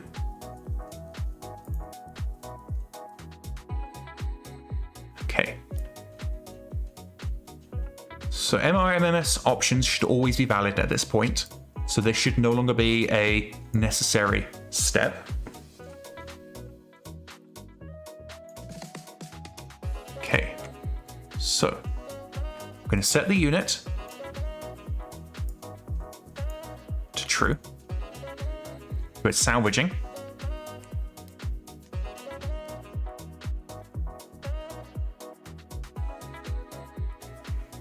We can also go ahead and up here, we're going to add a boolean. Boolean is salvaging. Full unit is salvage. There we go. That'll save us having to do a whole bunch of edits. Okay. So if unit is not already salvaging, we're going to set it to salvage.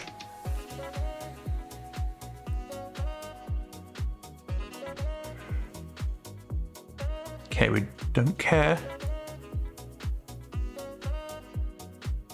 Okay, so parts temp. Get all parts needing service. Okay, fine. This is where I'm getting confuzzled because first we start off looking at the stuff in bad locations, and now we're cycling through every location.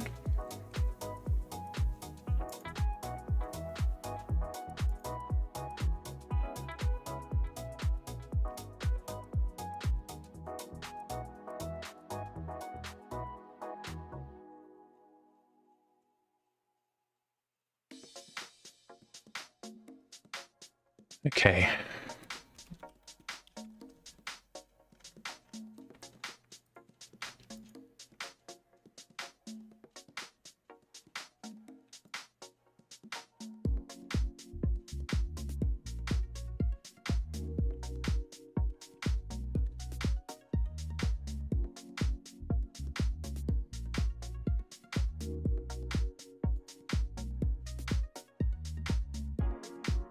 Okay, no, that's just right. If part is not a part of mech location, and part is not an instance of missing mech location. So we're getting everything at this point. So this is an issue. We don't want to get everything.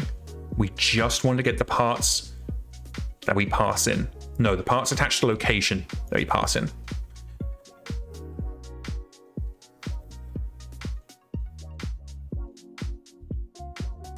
Okay, here we can get location. So what we can do, rather than adding parts here, we will check if location map contains part work get location. Only then are we going to add it to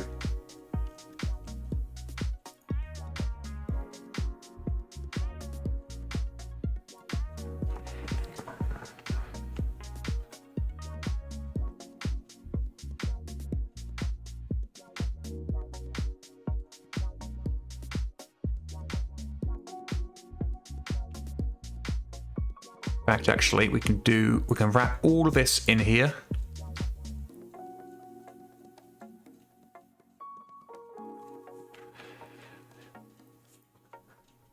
So don't really care about missing location.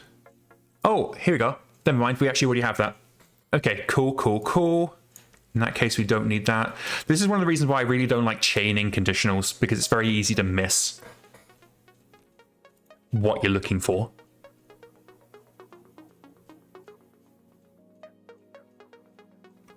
Okay, so part removed will not be empty, but if it is,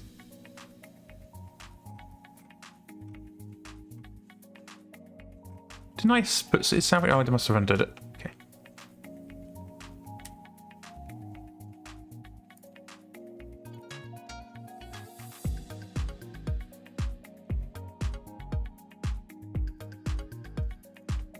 Okay. So if parts is empty, then we're going to do this whole shebang.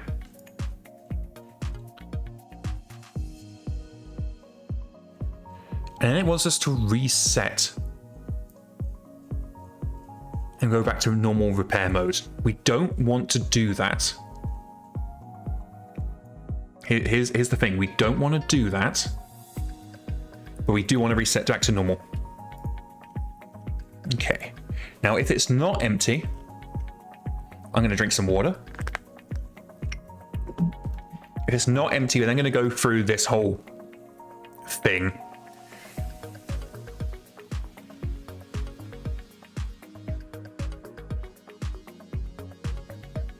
Okay, which gets us here.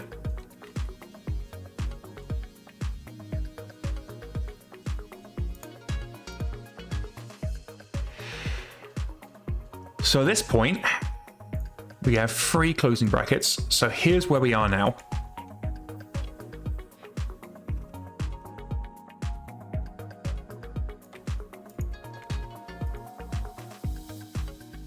We're scrapping limbs. We don't want salvage repairs to go into a new day. Otherwise, it can get confusing. Okay. That's good and dandy.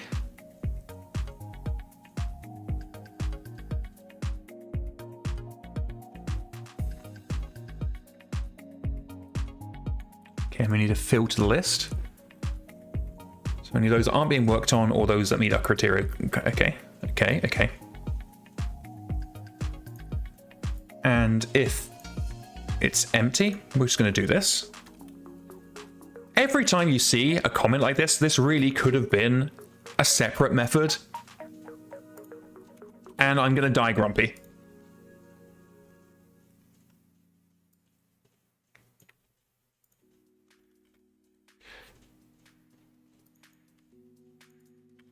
Okay. So this is where we start moving through the parts list.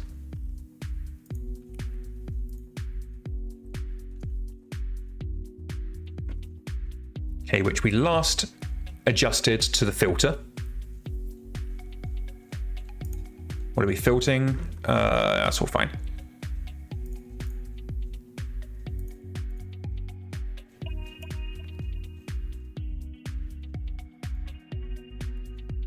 Okay, so we've already set, so the parts, this is the parts to be worked on. So we've already updated this. This has now been changed. So we're gonna come down here. Parts is empty. We're going to set salvage back to false and do a return. We're then going to start the actual proper work. So if part works in instance of part, we're going to reset mode to normal. Okay. We're going to filter text. If it's not empty, we're going to repair the part. This is probably where we're going to need to do some stuff. But assuming that all goes out ahead, we're then going to go ahead and reset everything. And reset status. Yeah, okay. We have repair part. Do we have remove part?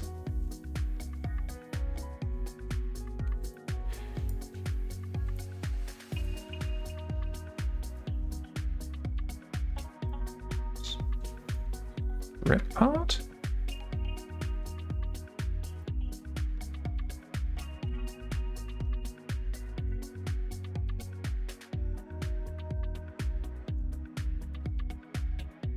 Okay. So as we don't have a anything that does what we want it to, we're going to go ahead and test this and make sure that everything's working again. And then we're going to have to go into repair part and we're going to have to do a whole bunch of stuff there as well. But right now, everything should work how I did before, where it scraps it and then repairs it, which is not what we want, but it's half of what we want.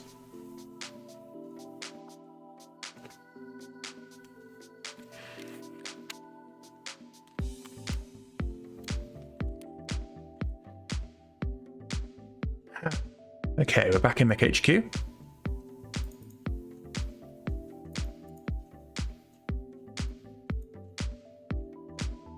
And if you've only recently joined us and haven't already, feel free to hit the follow button so you can be notified when we go live in future. I know today is a little bit of a heavy workload, so if I sound a little bit tired, that's why. Working with our parts code, it's always rough. One of the things I'm hoping to do next dev cycle is I'm actually putting start on a new feature, and it'll be fun to develop it alongside you guys. Okay, so this should scrap it, and then it should repair it. It does. Okay, cool. So we're now back to where we were, because if we had these in stock, it would replace them. Actually, we can test that hypothesis. Let's test that by let's not just assume, let's check. Because we could be making a whole bunch of extra work for ourselves that we didn't need to. So, rather than assuming, let's check.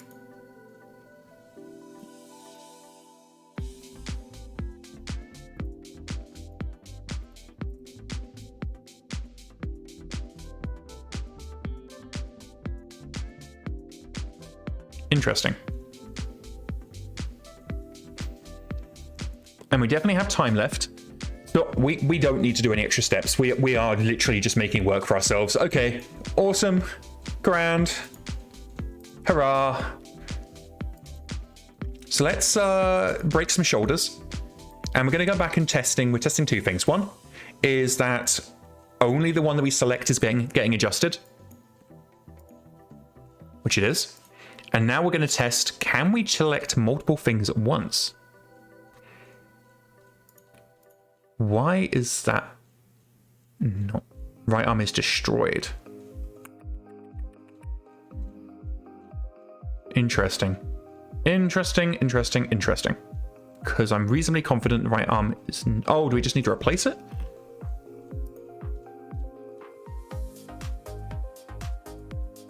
Okay, so we've actually missing some parts that need to be scrapped. So we didn't catch everything.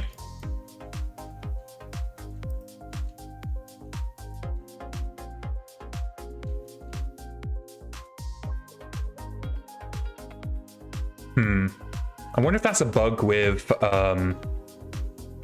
Yeah, because this allows me to replace the right arm. So I'm wondering if that's actually a bug with MRMS, that it's not removing environmental sealing, but creating an impossible to repair state. We will continue testing multiple things at once, which it does indeed look like it worked. Oh no, we didn't. Okay, let's go back. Let's test multiple locations at once. It doesn't do multiple. I'm okay with that. I'm not that fussed about it not doing multiple. But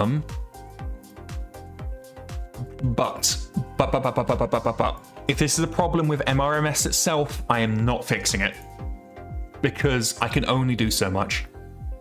But we can test it.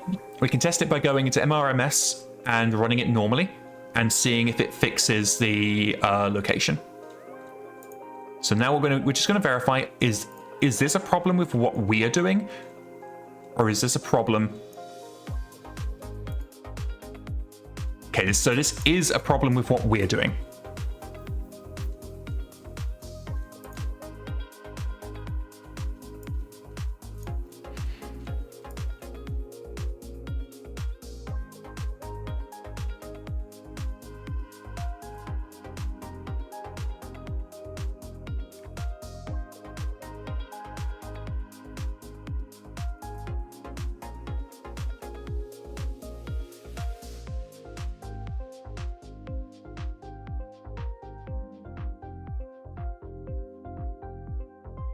PS359 says they just got here. What are we working on? We are working on hell. Give me a second and then I'll explain.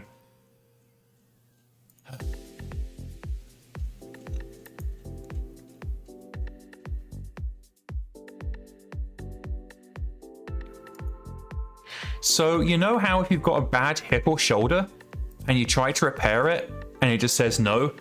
We're trying to make it so that instead of just saying no, you click yes, and it strips the location for you.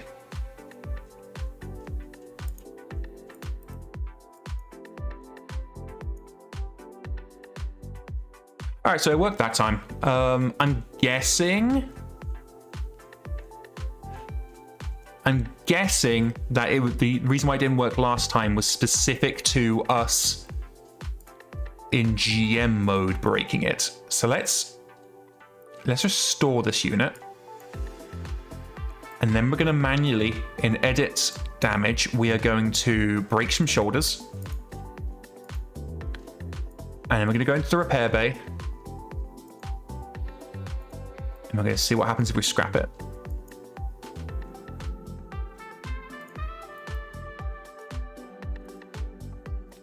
Well, whatever bug we ran into last time, we're not running into now, and that's good enough for me.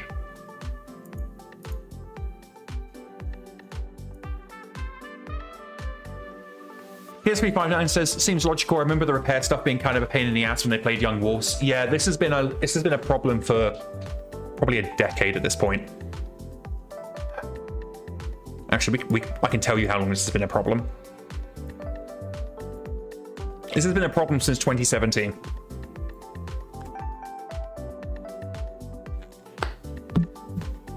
All right, so we have created our monstrosity. Now we're going to tidy it the fuck up. Because we have a lot of duplicated code here. and duplicated code is nothing you want to. You never want to duplicate code if you can avoid it, especially in something as obscene as MRMS with so much logic just in a single method. So here's the question: what are we returning here?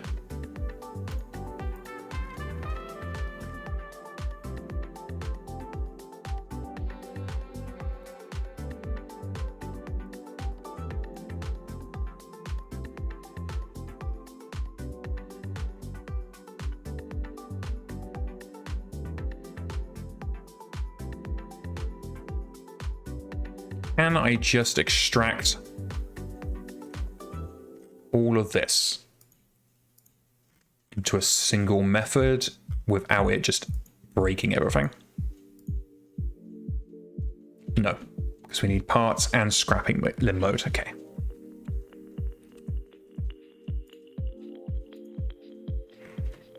So parts is defined there.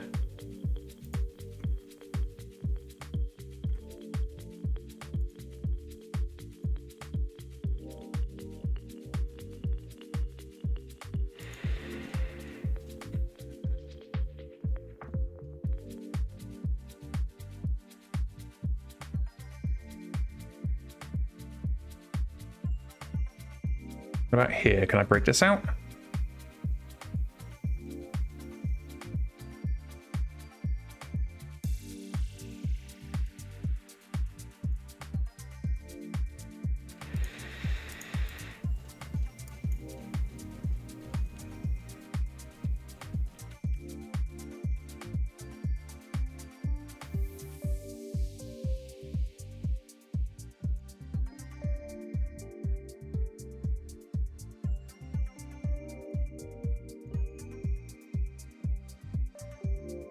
Convert this into a real comment.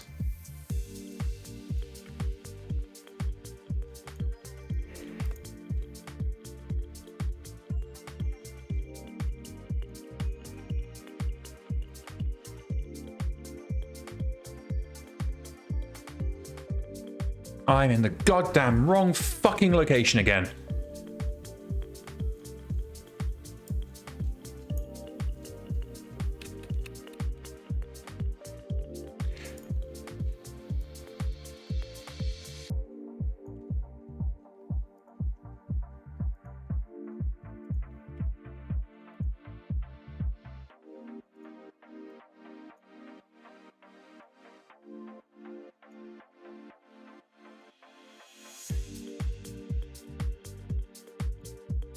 Okay, so here we are. Then we move on to this for loop. Can we break this for loop out? Looks like. What is this for loop actually doing?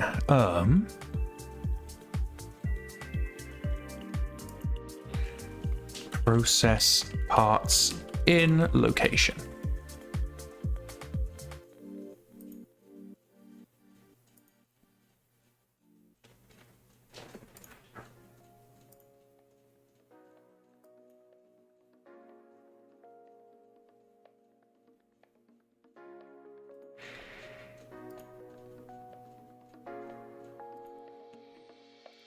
Now down to here.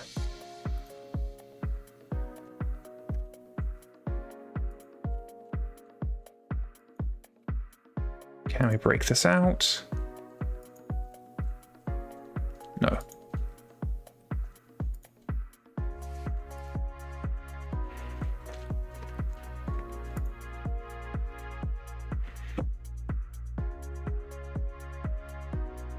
What about this?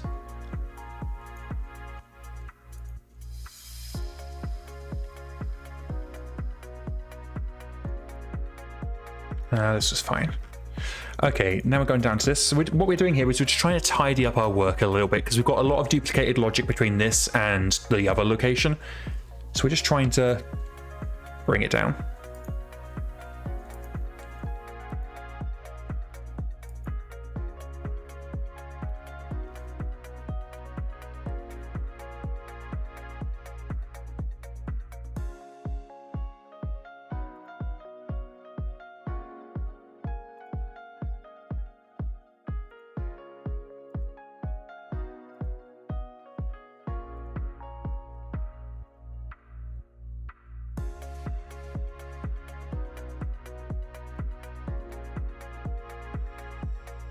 Has anybody complained about the embezzler trait yet? So embezzler's only available in the nightlies right now, so not yet. I am sure I will hear all about it once 51.0 releases, which will be soon.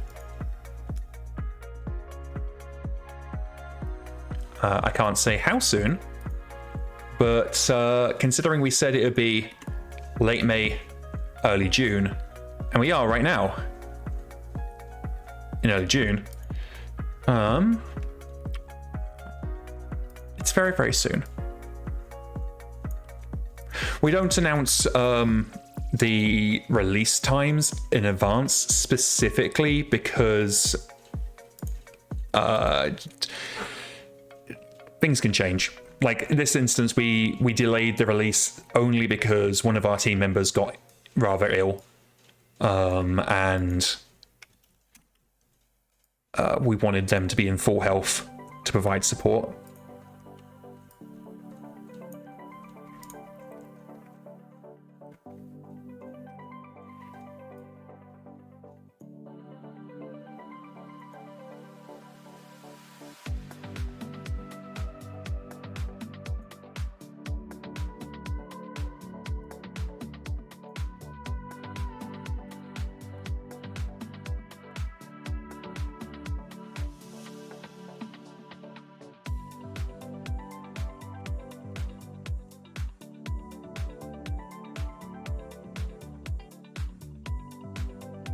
Shaky Scalpel, the failed surgeon killing someone's favorite pilot.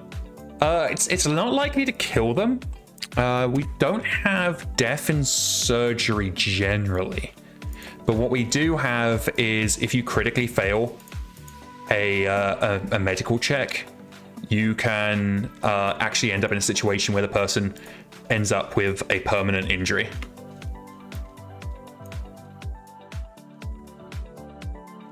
Okay.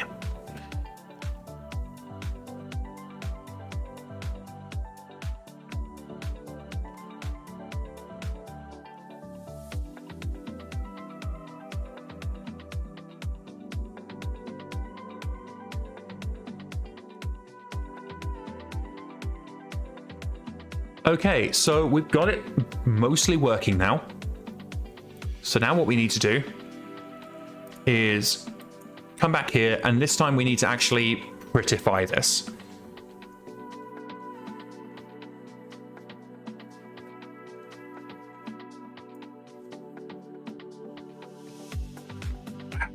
CM Peterson asks, what are we working on today? I just got home from work. Well, do I have MekHQ up? I don't. So, CM Peterson, you know when a unit gets a broken hip or shoulder, and you have to manually strip the entire part before you can do anything with it? We're automating that. We're automating that.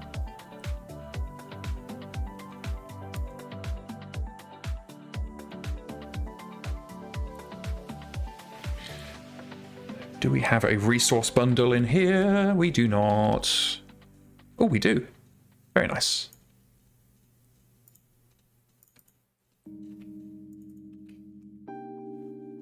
Gimme.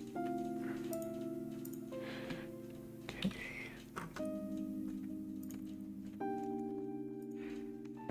So we want a new immersive dialogue. Simple.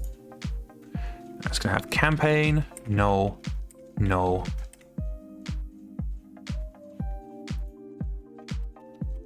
Get campaign.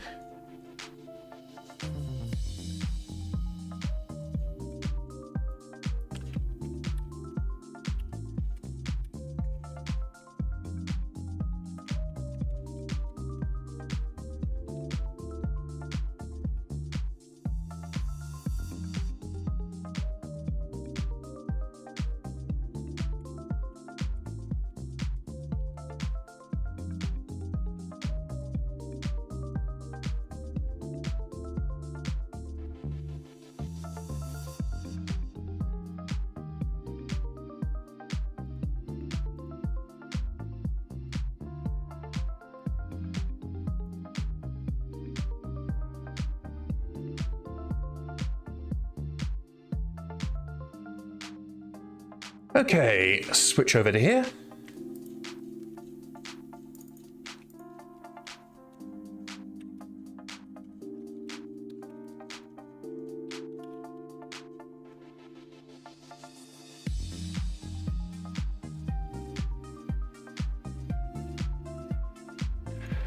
You're replacing a part on a limb with a bad shoulder.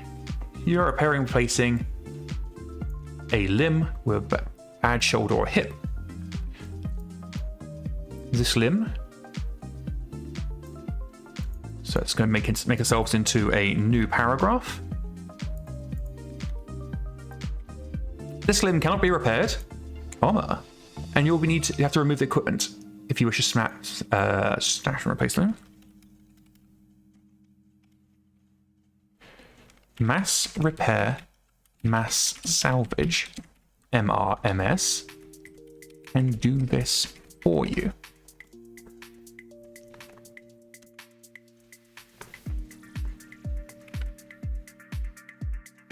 Would you like to proceed? Note, this will use your current MRMS settings. If you are unsure of your settings, please cancel this dialogue and review before proceeding.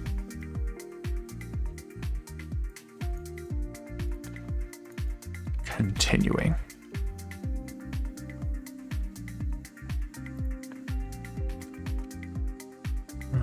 I just got a text message. As I mentioned earlier, I have a family member in the hospital right now, so after I finish typing this up, I will need to check what that message is.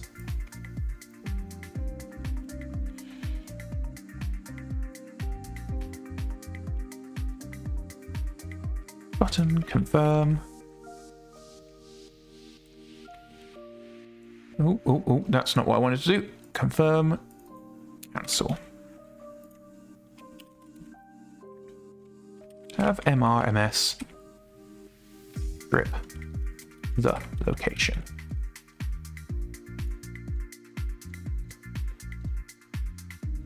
No, this is a problem. We can't just have confirm, cancel. We should change that to MRMS and manual.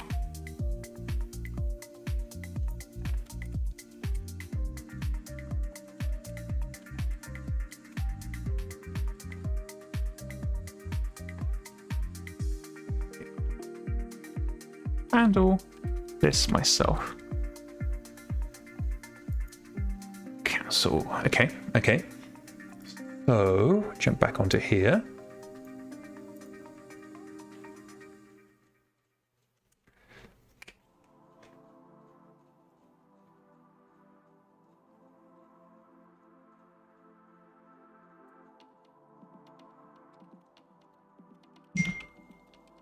Okay. Just check my messages. Okay. Just lawyer stuff.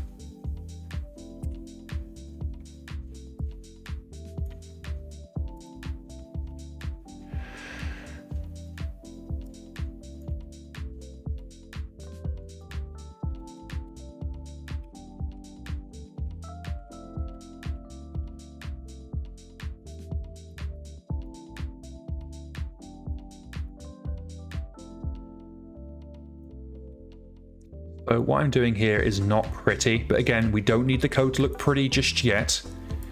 What we need is for it to work, and that's what we're doing.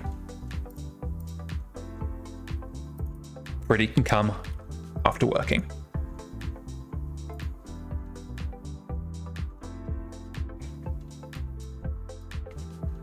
Don't need you anymore, go away. Okay. If dialog get choice equals 0, and that will correspond to MRMS, we're going to run MRS and return.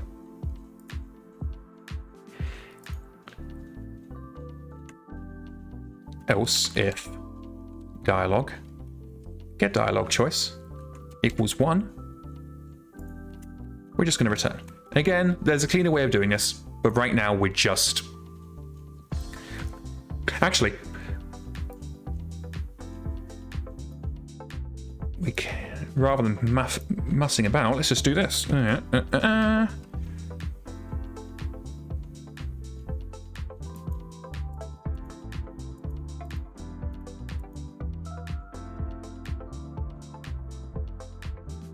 That all seems goody good. Let's run it and find out.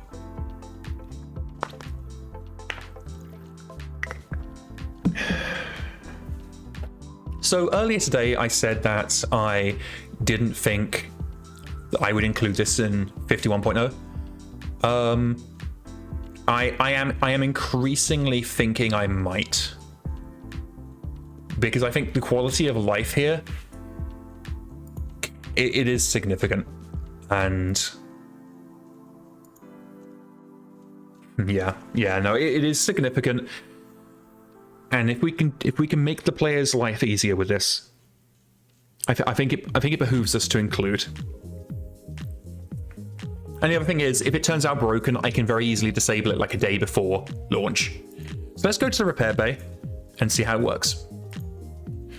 So we're going to go scrap. And it's going to tell us, hey, you're replacing a limb with a bad hip or shoulder. The limb cannot be repaired, and you will have to remove this equipment if you wish to scrap and then replace the limb. Okay, we can jump into IntelliJ. We're just going to change the wording there.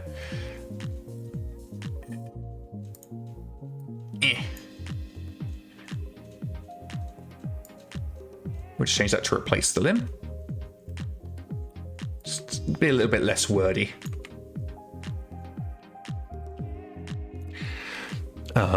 Back to MekHQ. Mass repair, mass salvage, MRMS can do this for you. Would you like to proceed? Note, this will use your current MRS settings. If you're unsure of your settings, please cancel this dialog and review before continuing. Have MRS strict location? I will handle this myself. Cancel. So if we click cancel, nothing should happen. Good. If we click I will handle this myself, nothing should happen. Good. If I click strip the location, it should strip the location. Oh. There we go. It took a moment, but it did it.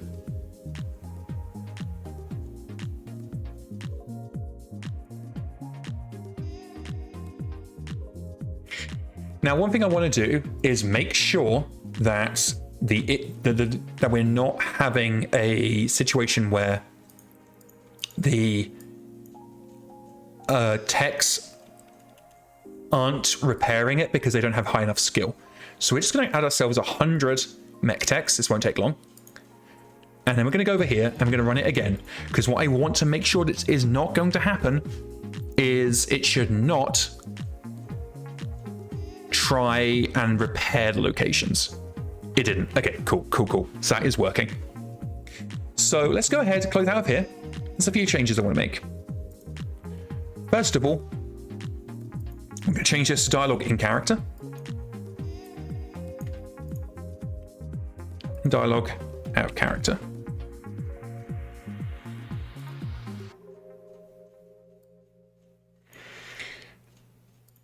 And even better, we're actually going to break this into its own dialogue. So if I zoom out of here, we're going to go to MekHQ, go to SRC, and then we're going to create a new dialogue.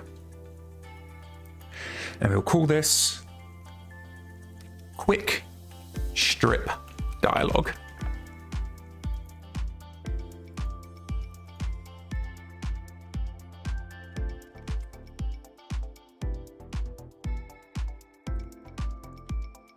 And essentially, we're just going to copy this over.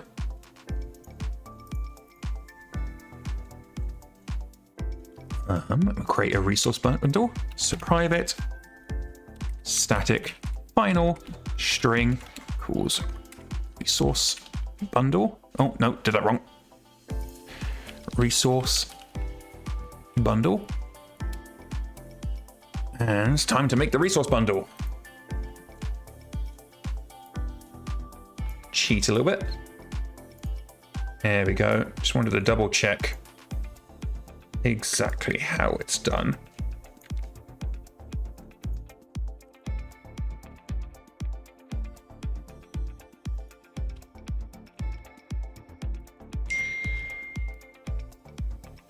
Okay, and then we're going to need to create a resource bundle.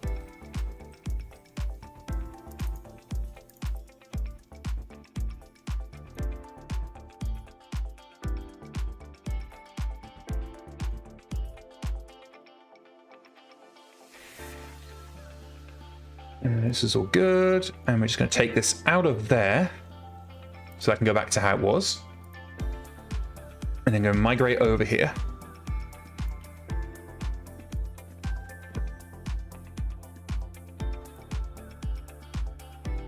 And the our character will be this. The in character is what we already looked at. We'll address how it's not particularly in character right now in a second. Just move this over here.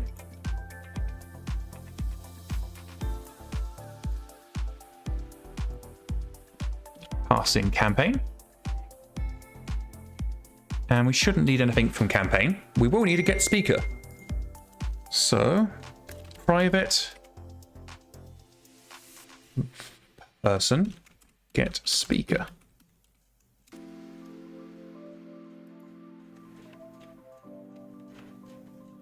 I can never remember how we store people, but that's okay.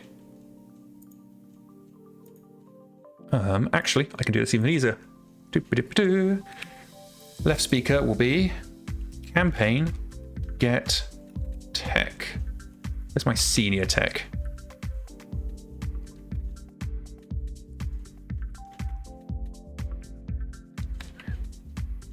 Do I not have senior tech? Well, I'm about to have a senior tech. Not senior medical person. Where's my senior tech? Ugh. Oh, God.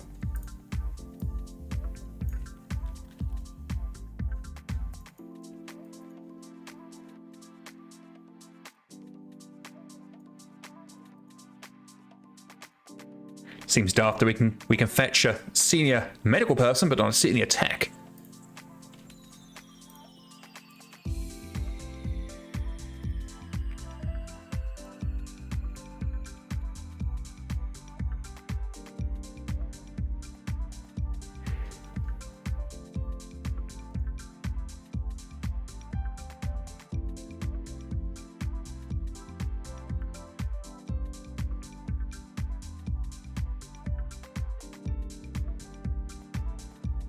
Why is that giving me a whole bunch of rubbish?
There we go, and we're just going to return this, and that will give us exactly what we need. Blah, blah, blah, there we go. Okay, so Shazam.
Here's the thing. This is actually identical to that method. We can just do this instead.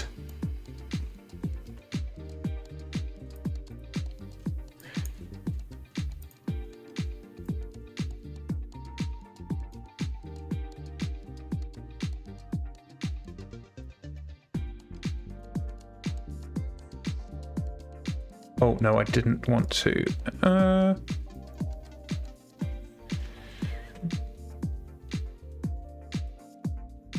No, this one is actually gets senior medical person.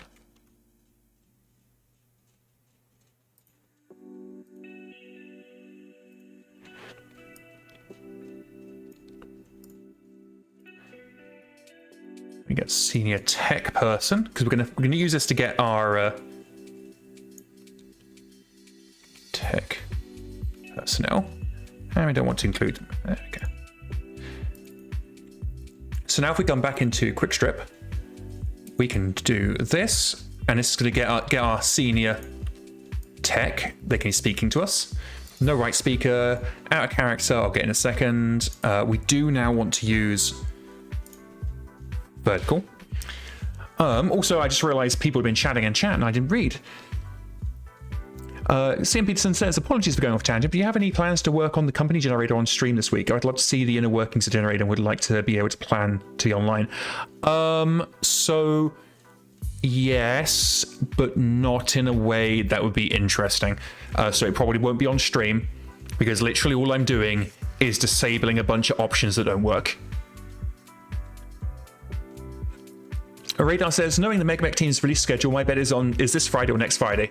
As I've said, oh, it's not coming this week, and then eating my own foot not 30 minutes later. Yeah. I can't speak to when the release is. That's not my information to share. But yeah, no, I am going to be doing some work on the company generator, but it is literally just getting rid of all those options that don't actually do anything in prep for future stuff that other people are doing.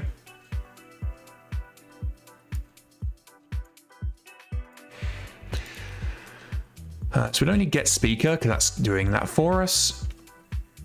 Private string, get dialogue text. So we don't strictly need to place this down here. I choose to because it's neater.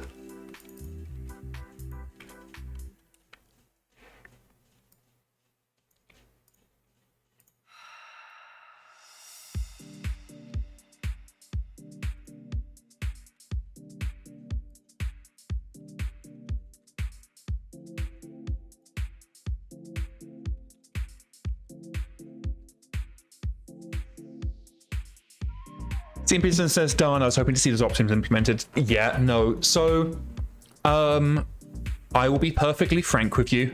Let me word this diplomatically while I'm typing away. So,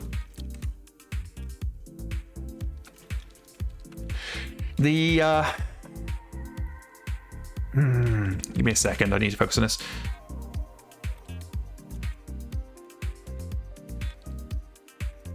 The company generator was not made in a way that makes it easy to maintain and add new features to.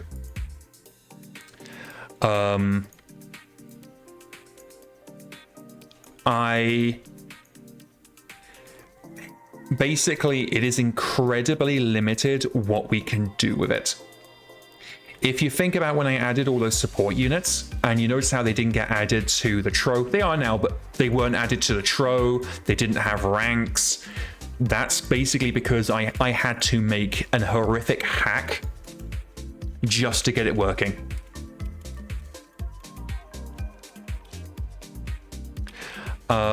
It is incredibly hard to do anything with the company generator, and the author has not been with the project for about 5 years and will not be coming back.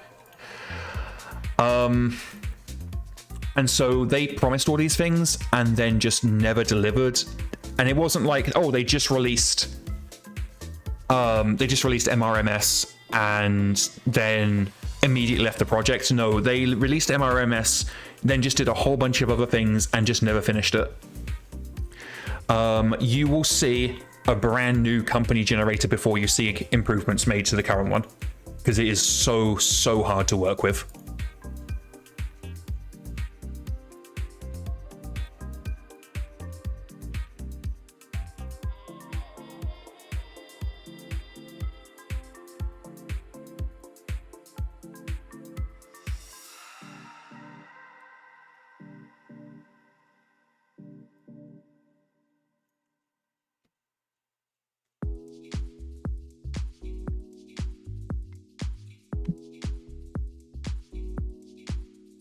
PS359 says that they're pretty sure, and what I'm saying is it's a steaming pile of shite. I don't like to talk bad of work that's been done by previous developers in those kind of terms, because at the end of the day, this is still, while I may not agree with how it is implemented, and I don't, and I've been very open about the fact that I don't agree with how how the company generator was implemented.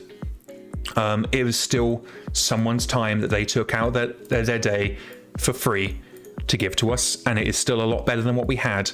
The biggest issue is not so much how it was implemented per se, it is that it was not implemented in a way that made it easy for us to maintain it. And that is why all those options just haven't been added by somebody else.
So I like to I like to include some in-character text as well as out character.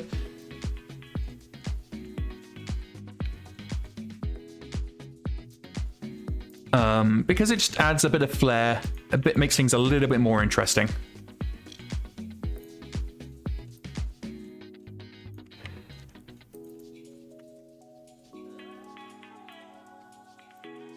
There we go. We don't need that anymore.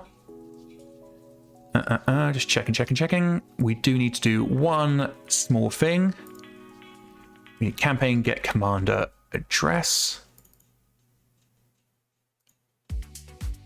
And then if we change this to get formatted text stat, we can add the commander address, and so the system will automatically call you an appropriate names of commander, captain, boss man, whatever's appropriate. Now this is currently broken. Get formatted text. Oh no, it's get formatted text, not get more. Okay, ignore me. I'm being nonsensical.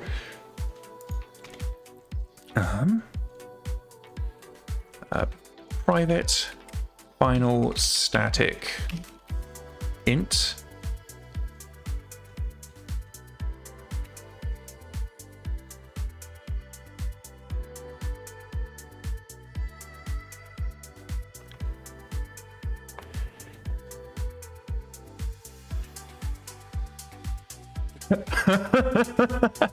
Auto mod has it did your PS359 your Monty Python joke did get auto modded. I looked over the chat and all I saw was in big red letters Dickus.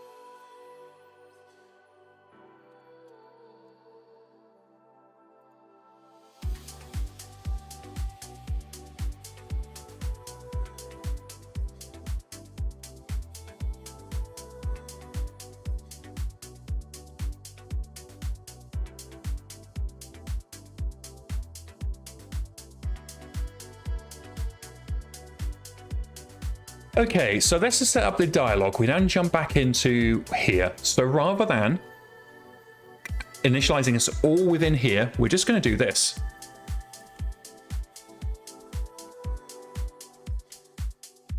Boolean run mrms equals new quick strip dialog campaign. No, UI get campaign.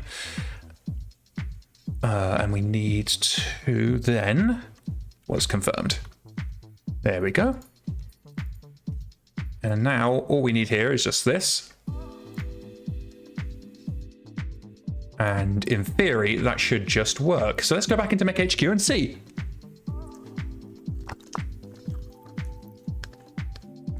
CM Peterson says, totally understandable. I hope if a new version comes along at some point, then those options are going to be able to be included. Potentially.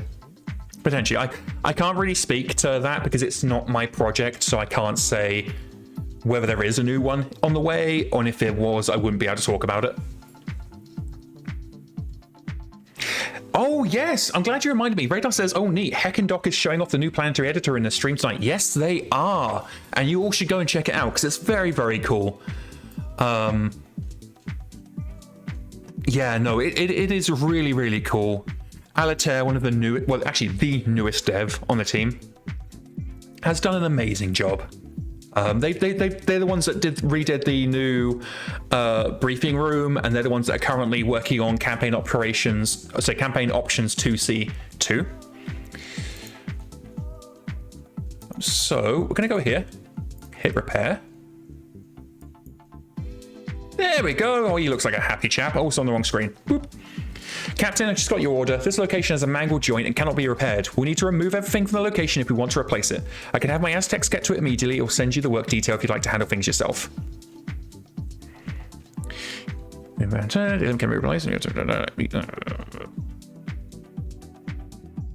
we go. That seems fair. And we do that. Shazam. Hurrah! It works! Excellent, excellent, excellent. It actually fucking works. Let's go back to IntelliJ because I'm seeing a lot of squiggly lines. Why are you having squiggly lines?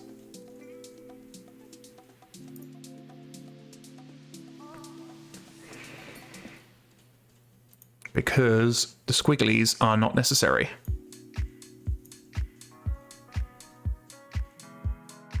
We're not going to actually change these because if I do that, I'm going to have to justify it, and I really don't want to deal with that. Okay, so that's all good. Okay, so we're going to close out of everything. Oh, no. Naughty, naughty, Illiani. You forgot the legal statement. Can't be forgetting that. Tex will grumble at me. So because we created a new class, we have to add the legal statement at the top. Preferably without breaking it.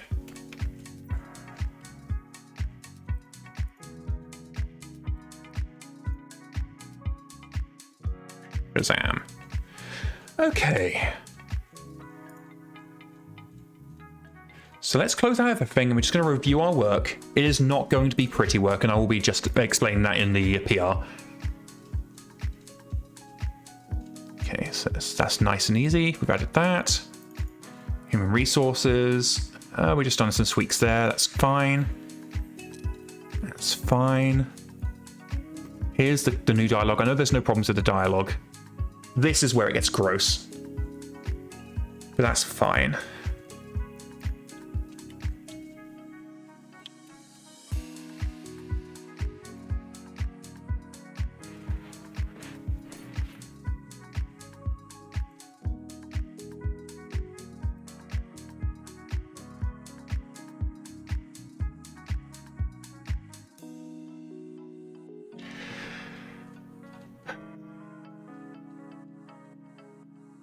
We did it.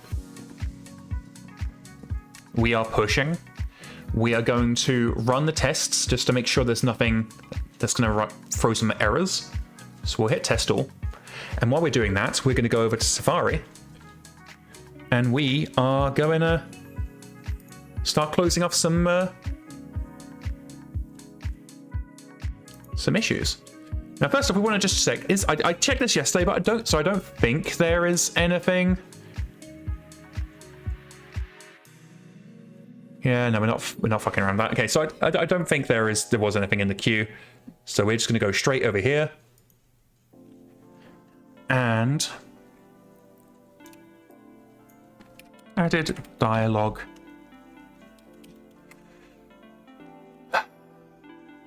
Okay, before I do this, I'm actually going to go and refill my water because my brain has just gone. That's the sound of my brain flatlining, so I'll be right back. And I'm back. After this, I am like, after we finish streaming today, I am having a bag of candy. I deserve candy for this. Okay, added a dialogue to repair tab. Triggered when player tries to scrap a location with broken hip shoulder.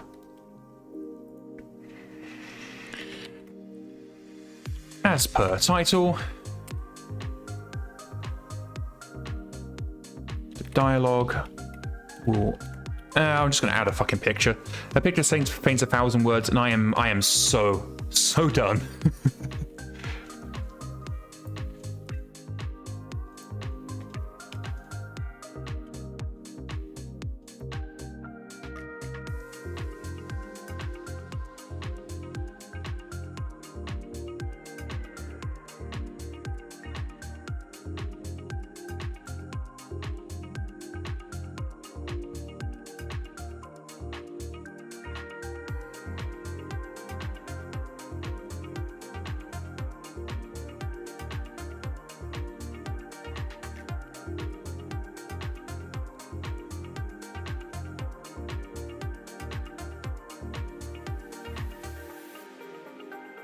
How done am I, Fightsman? I am so fucking done.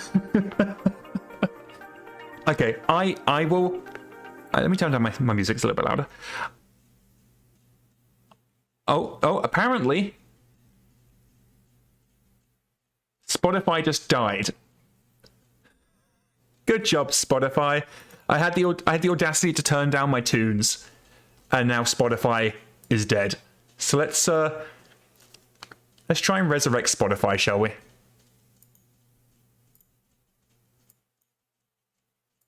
Come on, Spotify, I believe in you. There we go, it's back. So I will say, of the projects I have done since joining this project, since joining MegaMek, the spit and polish project which we're basically doing the final touches to. I will be honest here.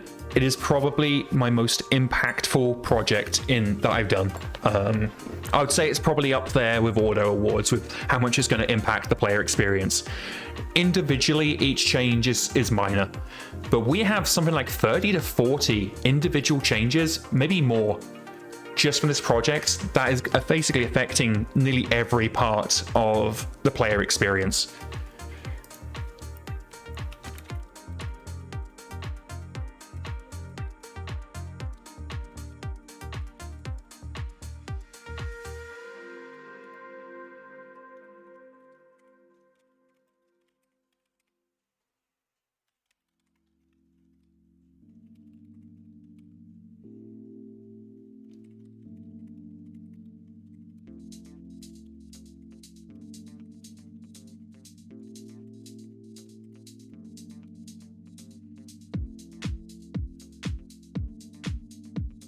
Radar says the changes that you have done 51 plus the UI work that has been done actually makes MekHQ feel more approachable. Yeah, including embezzlement. PS359's right, and embezzlement was a team. Embezzlement was a team operation.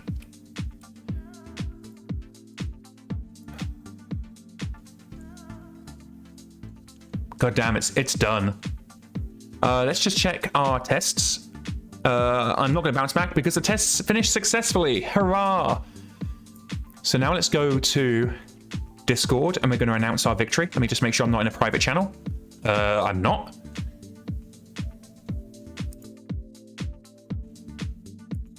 Radar says it was fun spitballing the SPAs. Yeah, no, I had a great deal of fun with that.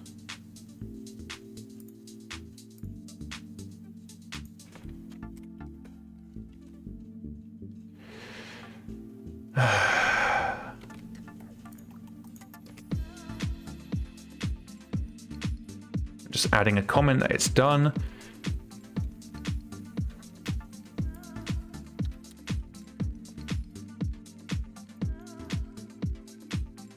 Actually, I used this one the other day. Let's go for a different GIF. I can't use the same GIF for all of my painful things. Look, I think I saw a grumpy one. There we go. That's more like it. Okay. Now we can close this off. Done. And we're just going to take a couple of moments just to chill the heck out.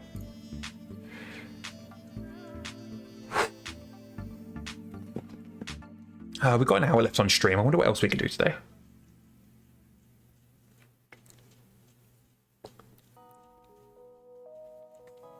What's being said here?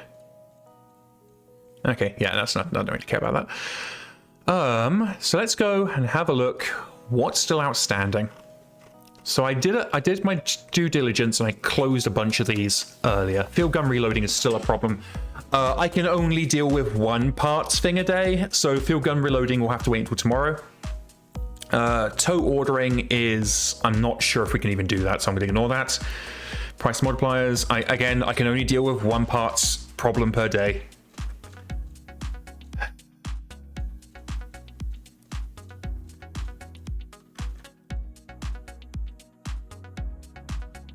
So there's a few things that are left to do. None of them I want to do today.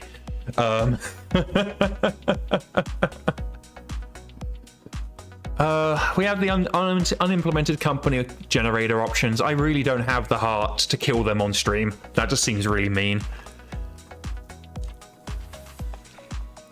Okay.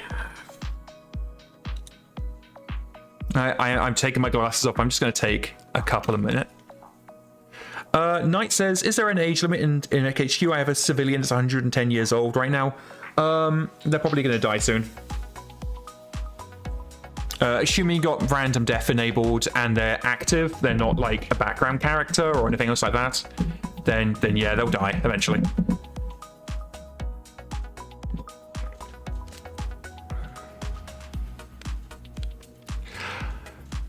We have the random death system, the new one that I replaced the old one with last year, that takes a lot of things into account, including the era you're in. And so if you're in like the Star League era, you're going to have a higher life expectancy than if you're in the depths of the Succession Wars, or if you're in a major house rather than some nobody periphery state, you're going to have a longer life expectancy. There's no strict. Their account followers are not active per se. Let's double check that. We can double check that. We can have a look at that immediately. So let's have a look, because I'm looking for something to do that's easy, because what I just did was anything but. So new day personnel. Let's just go and have a look. Boop. Did Canopians get a longer life expectancy? Yes. Yes, they do.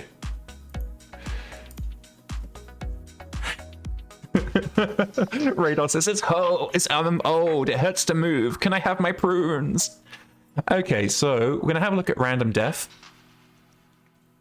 So just check we're getting the right personnel. Personnel. Get personnel filtering out departed. So the only people we're filtering out here are people that are departed. We're gonna double check that. Human resources. Double check it again. Yep, so the only people we're filtering out are the people who have actively left the campaign. So that's the first one. Wrong screen? Yeah, thank you. So now we need to find the random death, which should be pretty high up. Do we wrap it into here? I guess we must wrap it into medical events. I didn't think we did. Just we can check.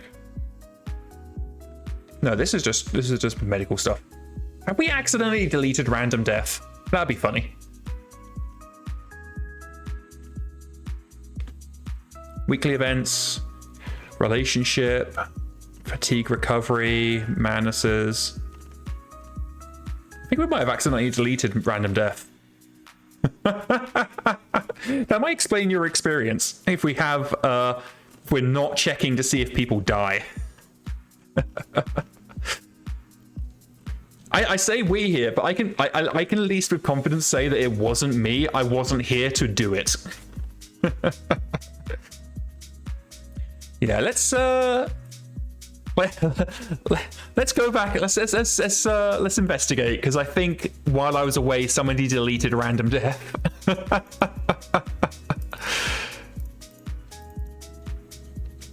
I mean, it's entirely possible I could just be looking in the wrong place, but I don't think I am.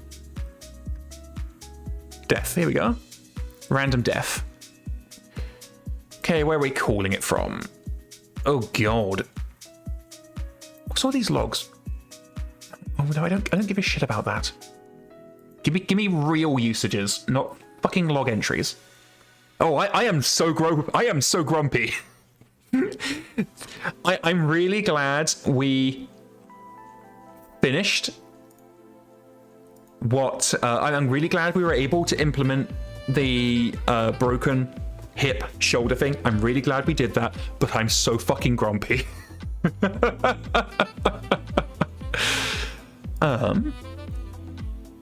So we are setting up. Random death is being set up. That's a good start. And here's where we get random death. We can check that here. Where are we using that? Okay. No.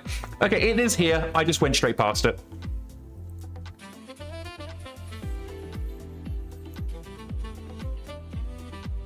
He just says, "Eat a Snickers." I'm not me when I'm grumpy. Yeah, no, I am very hungry.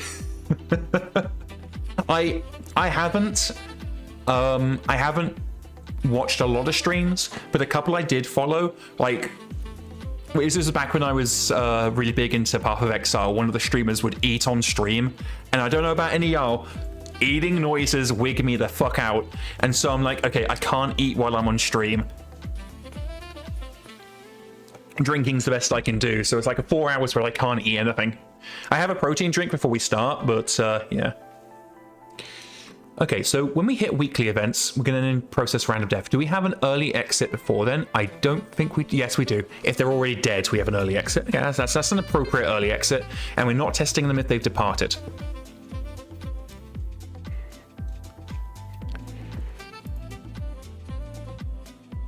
Okay.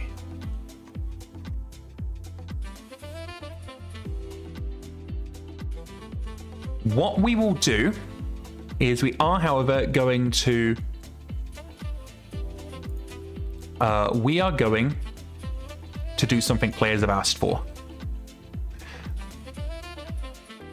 Okay, if they are departed... So first of all, we're going to store status, because there's no point in fetching it twice.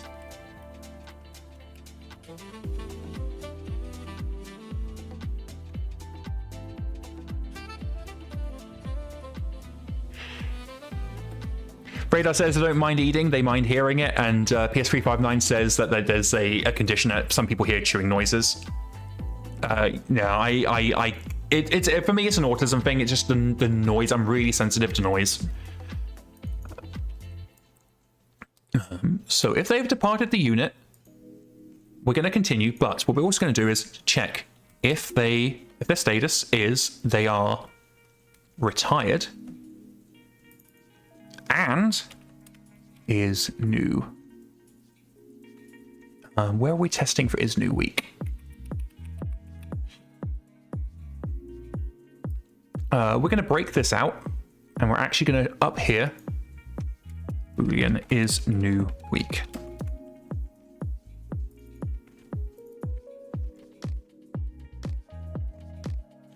Where are we doing our weeklies? There we are.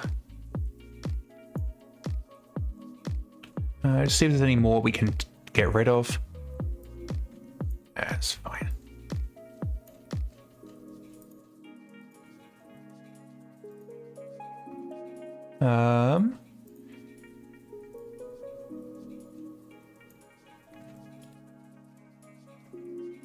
Put that there. And there, that's okay, so we don't need anything else. Okay, so what we're gonna do is if they are retired and it's a new week, we are going to try and kill them.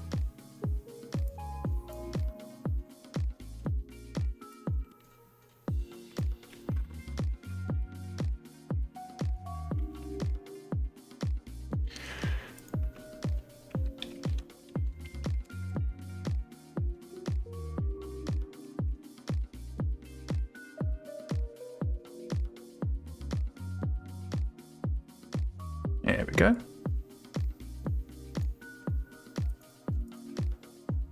And then we're going to continue. So you might be wondering, Illiani, are we killing people off? That's a good question. We are going to, if they're retired, we're going to try and kill them off because players like to know what's happened to their retired characters. But what I also want to check is,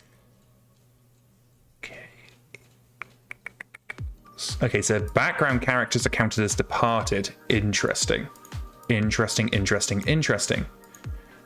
So we're going to also test for, because this is going to return true for is retired.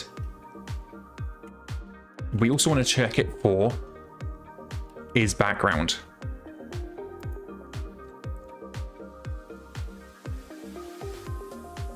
Is there anything else we care about?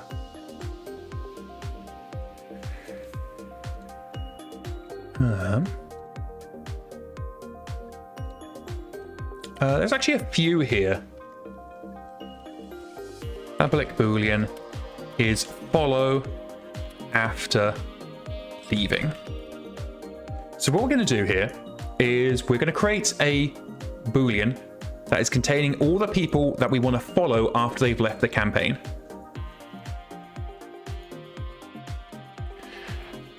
And that's going to be people who are retired, yes. We're not really going to care much about resigned people or people you've sacked. Deserters, probably not. Same for defectors. Missing, no, because they're gone. We don't know where they're gone. Imprisoned, enemy bondsman, yes, and background characters should be good. So these are just going to be the characters that we're going to continue simulating death for.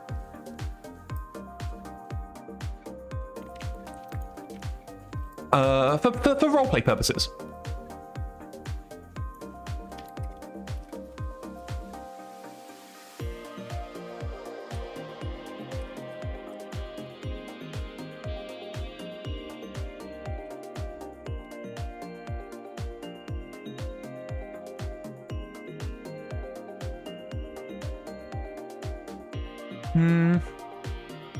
Maybe we'll include defectors and deserters. Maybe people will care about that.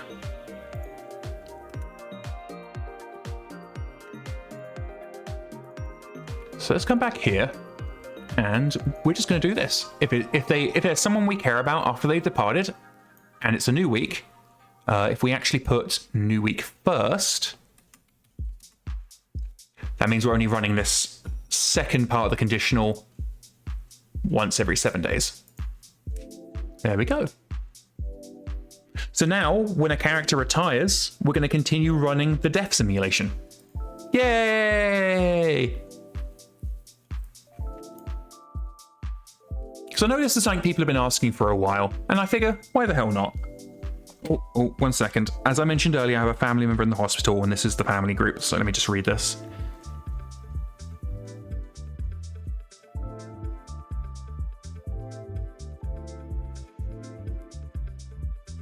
I know the cardinal sin is to stop talking while on Twitch, but please bear with me. Okay. Yeah, we had a family member had to get rushed to A&E last night.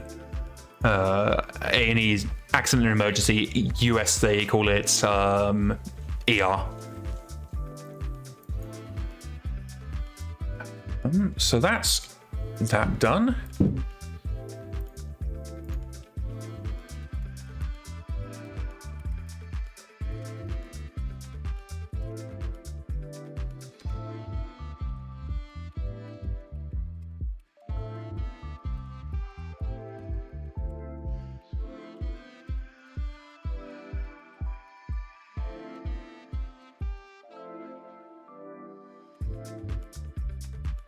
Meh.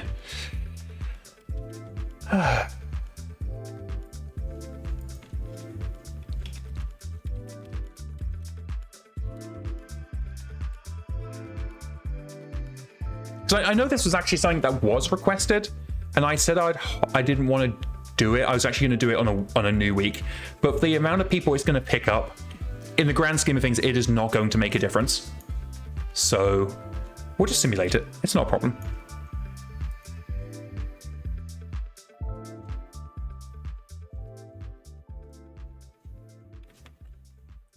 We can do this better.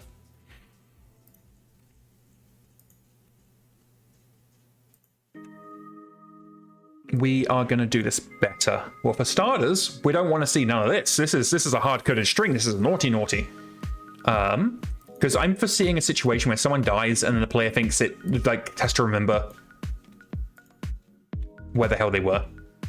So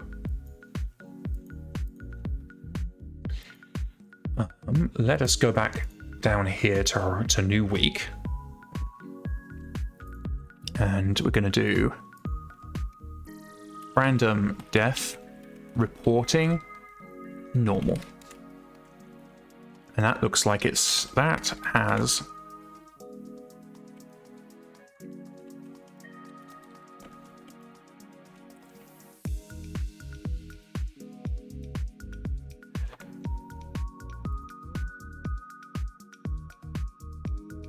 okay, that's fairly simple.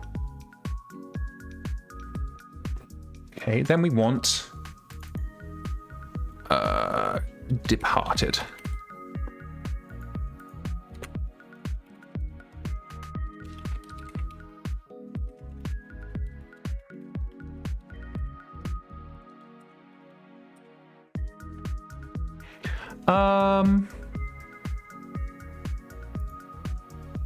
Yeah, that works.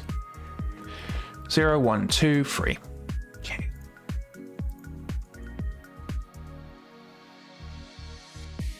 So we haven't changed the status yet. Good. So if person get status is follow, then we're going to do one report. Otherwise, we're going to do the other one.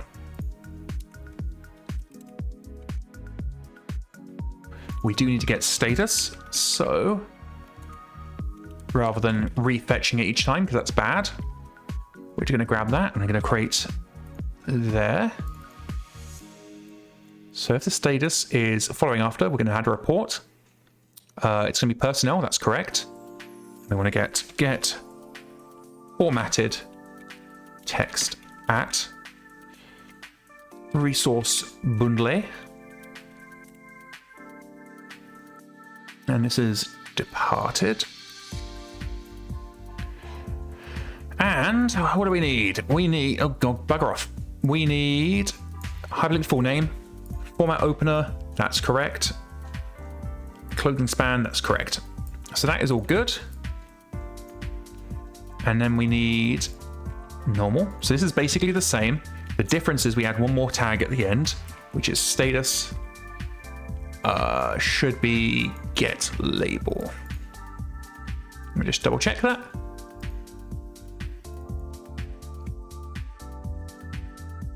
Yeah, that's probably fine. Pied unit, following everything. Yeah, okay, that's all good.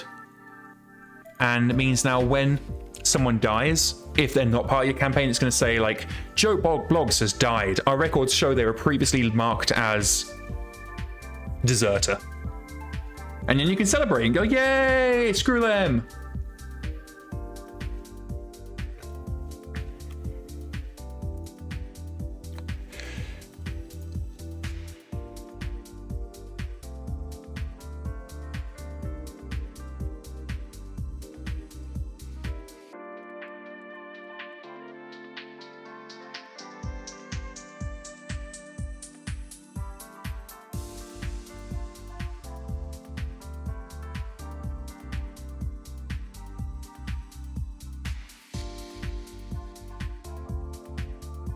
Oh, no, I see what I've done.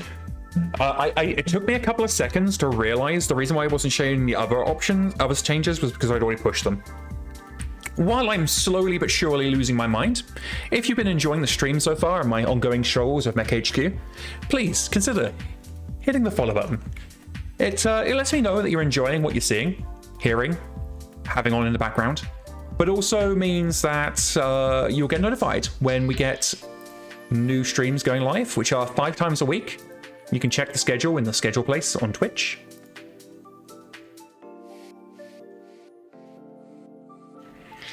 Knight says, hopefully with a toggle for certain types. I might care if the retirees died, but those resigners and lefters are... I can only do so much. So it is a bit of an all or nothing thing. Do I have access? I don't even know if I have access to campaign at this state.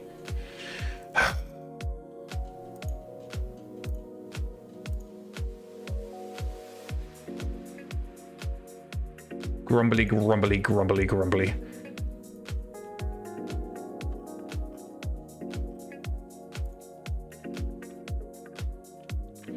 Do I eat? Okay, I do have access to campaign, which means I have access to campaign options. We can add a campaign option. Fine, whatever.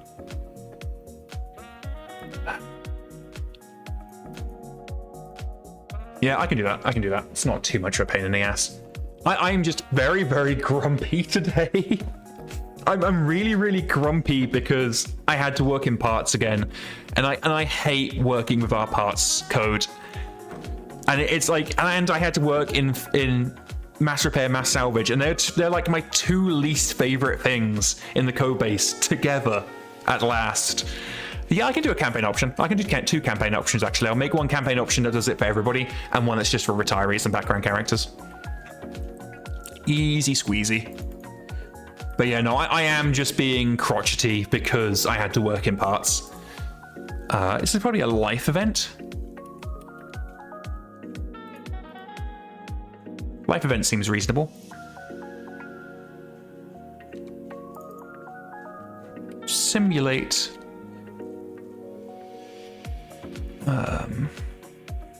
No, we don't want... Where's birthdays? Birthdays is what we want. Birthdays. Oh, I'm on the wrong screen. Because I am. Yeah, if I seem more grumpy today, it is definitely none of you guys. I'm not even particularly grumpy at anything in particular. I am just grumpy because I had to work in that awful area of our code base.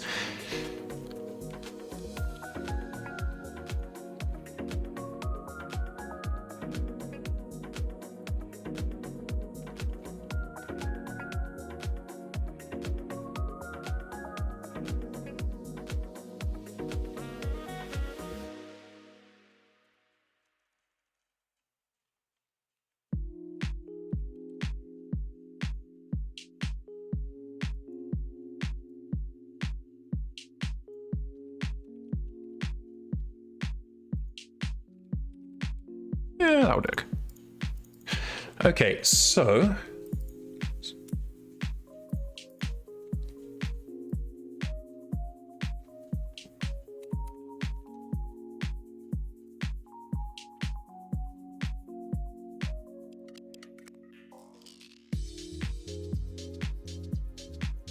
think I just breathed right into my microphone. I apologize if I blew anybody's ears out.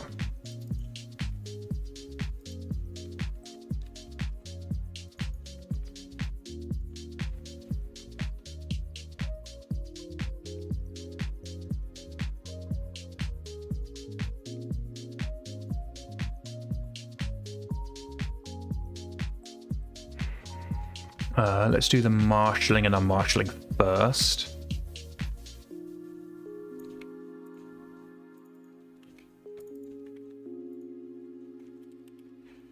There we go. And I also want to go back here and do unmarshalling. Shazam.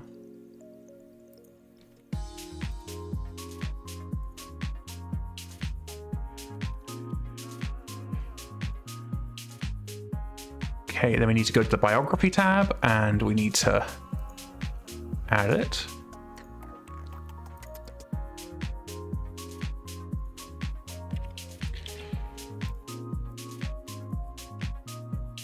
There we go. And I don't mind this because it means we're going to get some more stuff added to the anniversaries tab. And what's a more important anniversary than the moment you die?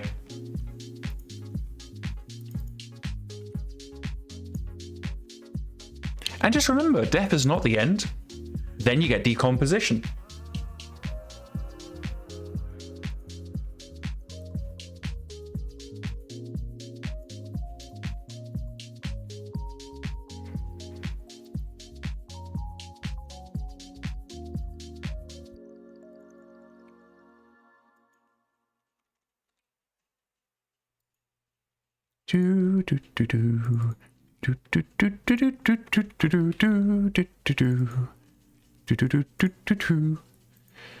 Okay, we do need to add that these are new options, but that's easy.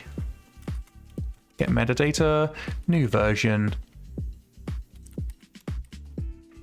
What are you doing? Who said you could have a new line? Get back there. There you go. We also need to actually write the option.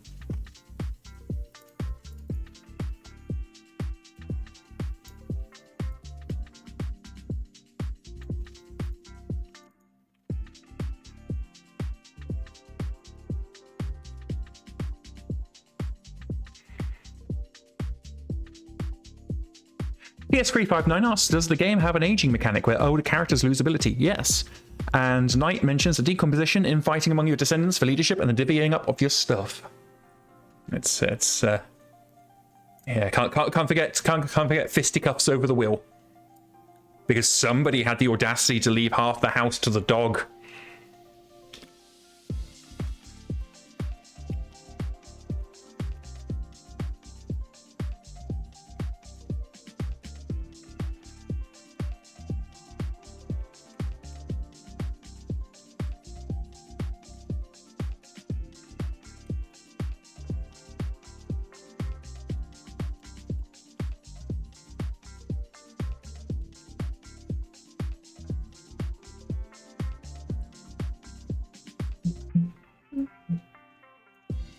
There we go, so that's the first option in.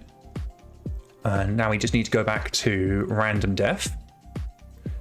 And we need to bring in the campaign options. That's easy. I don't know why I was so grumpy about it, because it really isn't complicated.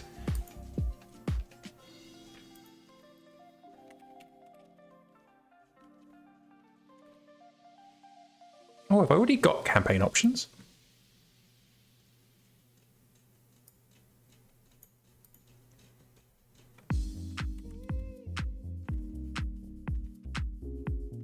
No, I didn't think I did.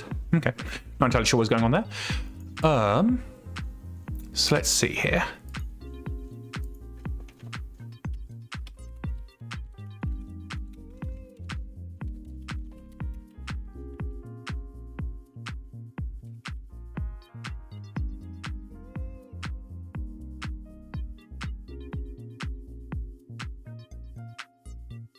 Weissman says, divvying up isn't your problem. You just hand the dev's benefits to the executor and let them deal with it.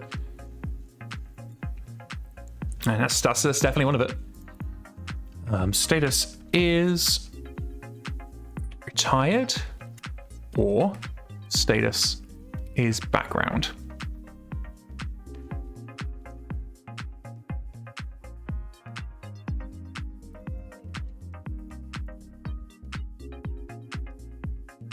Boolean announce death equals, well, first we need that, and then we need this, which means we need to bring status up a level. There we go.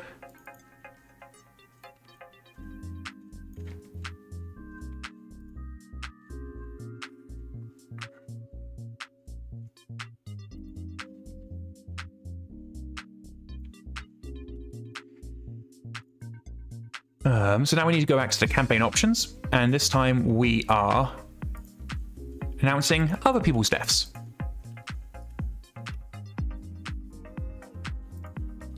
And we're going to default this to false, so that people aren't just spammed with people dying.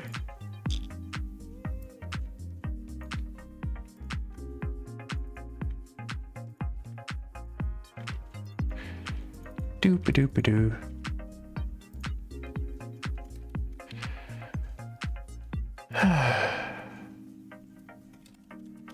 Helps if I label the doohickeys correctly. So campaign options. Marshaller.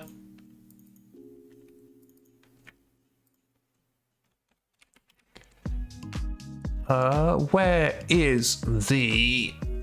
Stretching out my back.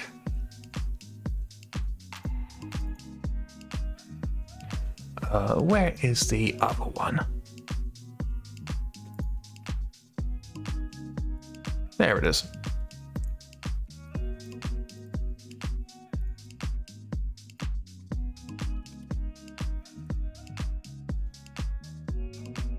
Okay, so that's done. Now we need to add it in as a option in campaign options 2C.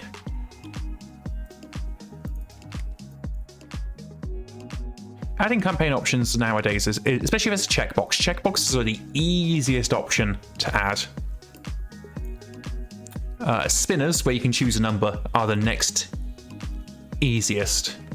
And combo boxes, where you have like a box and you can choose between a bunch of options, they're the hardest.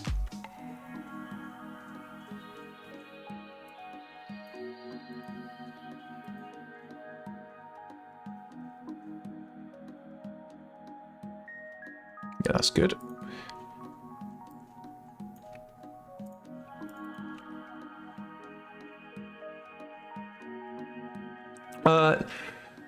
Tycatic asks, is 51 going to include a number of the changes from the upcoming book, or will there be a way that's included? We have a there's a couple of months embargo between something being in the books and us generally being allowed to include it.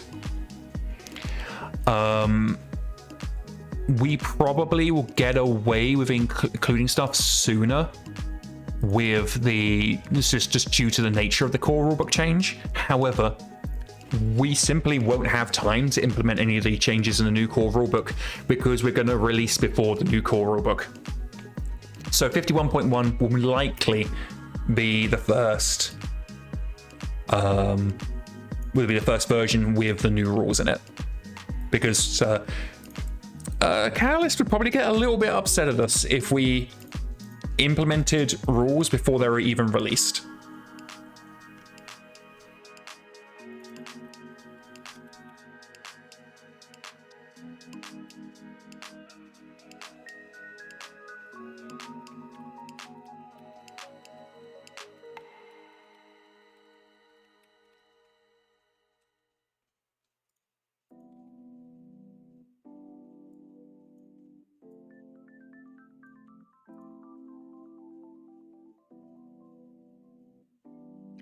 Like Alec was saying, that they thought that 51 would release when the book did. No. Even then, we wouldn't really be in a position to implement the rules prior to the release of the book, because anybody can just download Annihilate and immediately know what the new rules are.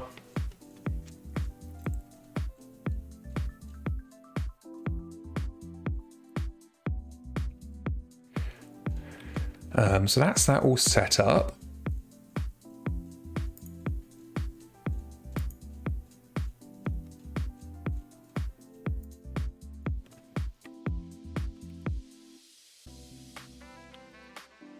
Clarify that there's separate options that do separate things. There we go. Let's head back to random def. Report most def is going to be expanded.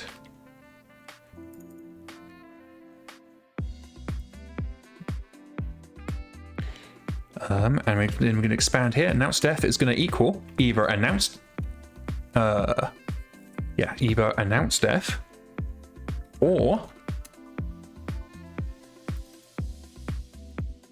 status is follow after leaving campaign and report most defs.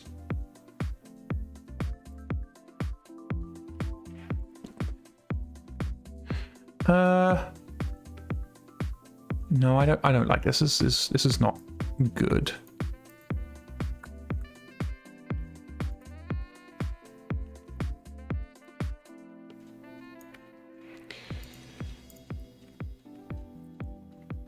We are going to break this out of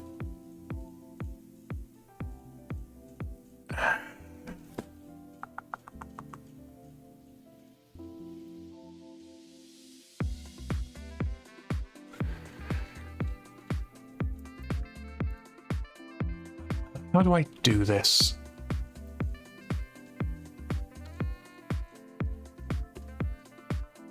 No, that would work. Yeah, no, that would work. I had to think.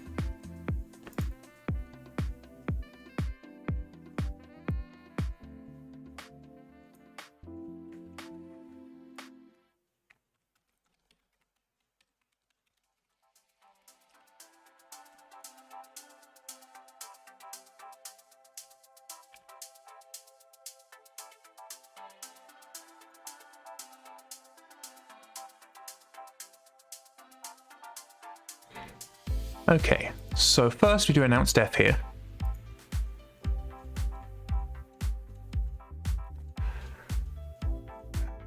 My brain is very clunking.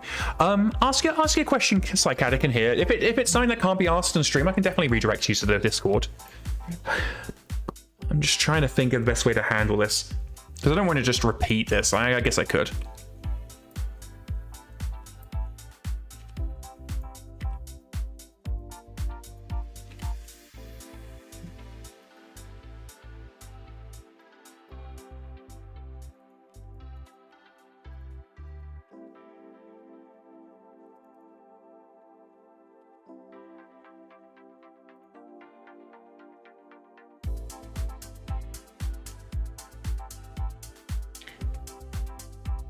So Psychotic says, basically, I'm a little fuzzy on the CGO and MegaMek relationship, well, mostly with Microsoft. So give me a second to finish this up, because I don't want to...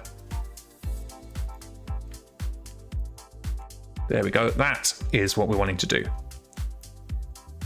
Got there in the end. Okay, so our relationship with Catalyst is very easy. They know about us, and so long as we don't break licensing, they have no problems with us. If we were to break licensing, then Tops would be the person to come chasing us down, not so much not so much Catalyst. Psychotic says, from the understanding, Microsoft doesn't care and CGL consider it free advertising. Basic, I don't know if it classified as free advertising per se. I feel it's more that CGL have recognized the benefits the MegaMek game brings to the BattleTech, because this is one of the things that you need to keep in mind. We do not replace the manuals. And that means if you want to play BattleTech, you still need to go out there and buy the books. And maybe when you're buying the books, you're thinking, oh, I could get some little plastic men too, because like I've got my favorite mechs in the game. What if I did get them and I could paint them? And then when you've got that, you're like, oh, maybe I could place, maybe one of my local game store has BattleTech a day. And the pipeline from MegaMek to tabletop is very short, and it's a gateway to the hobby, exactly as Psychotic said. With Microsoft, basically, so long as we're following their license agreement, which we are, they don't care. We're not competing against Microsoft.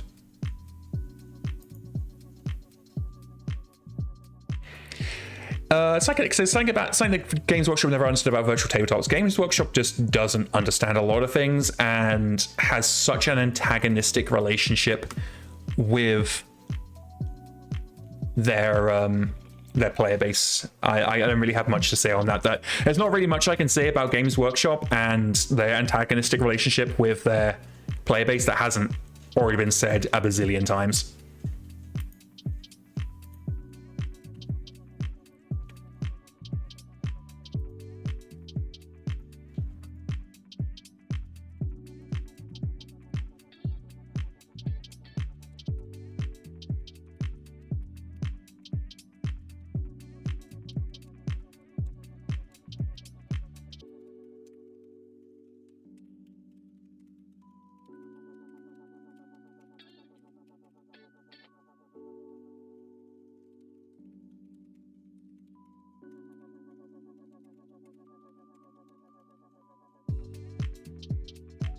We've actually added a bug here.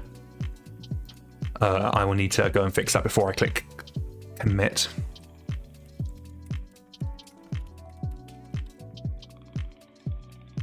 Let me just jump back to where we were, because the bug is that we're actually reporting always.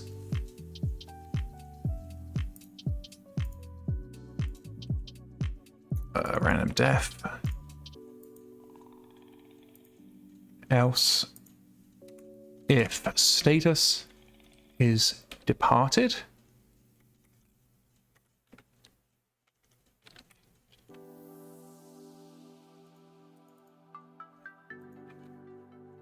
There we go.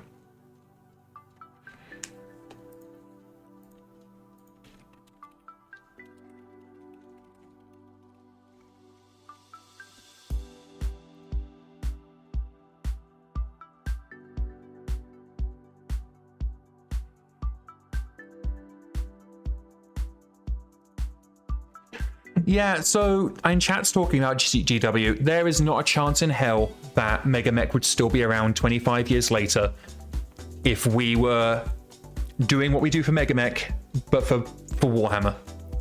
Not least because we'd have to start all over again every 3 years. But yeah, no, Games Workshop would have sued us out of the water. There wouldn't have even been any attempt to try.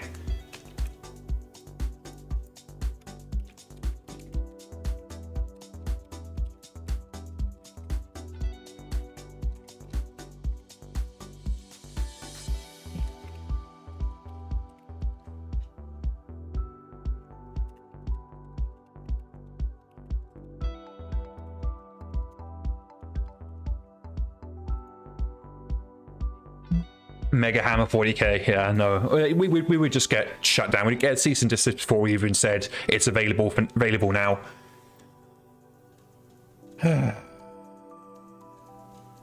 That's that done.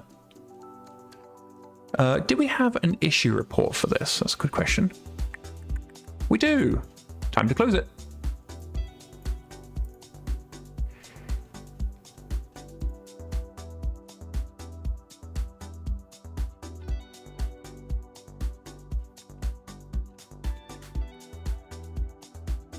I should actually check whether there's any other cases I should do as well. Psychedelic says, so to be fair, there aren't really rules in 40k to have the kind of campaign you can in BattleTech. Yeah. And Radar's comment about the time that Warhammer tried copyright claiming Warhammer the Mech. Yeah, no, I'm not a fan of Games Workshop, really.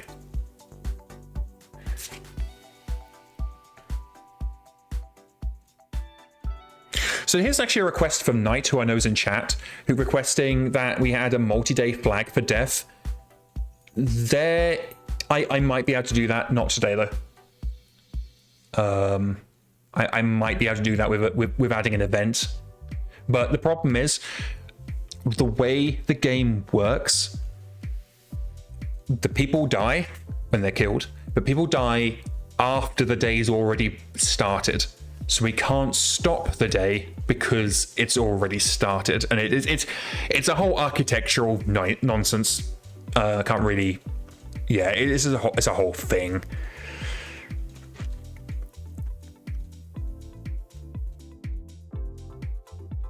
Yeah, that seems to be the only one. Cool. Okay, well that's a nice little one to end up with. As you can see here, we've had a very busy day.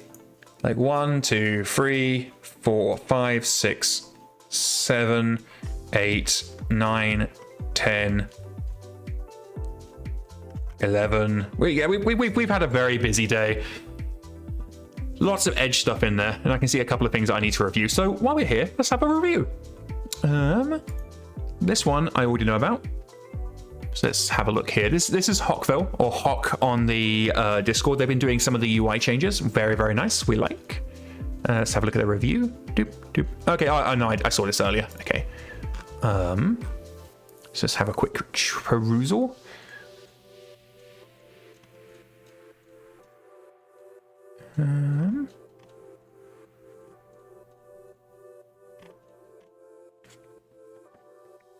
Okay, I'm going to have to turn this down because they've got user-facing hard-coded strings.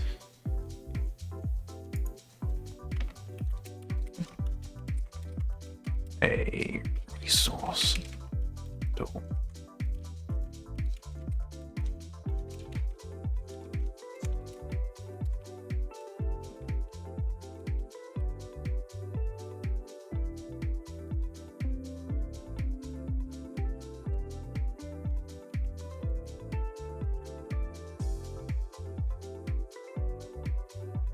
So basically, we don't allow hard-coded strings in a clear-facing capacity anymore, because it means that you can't update them for internationalization. So we couldn't take the string and then say translate it to French.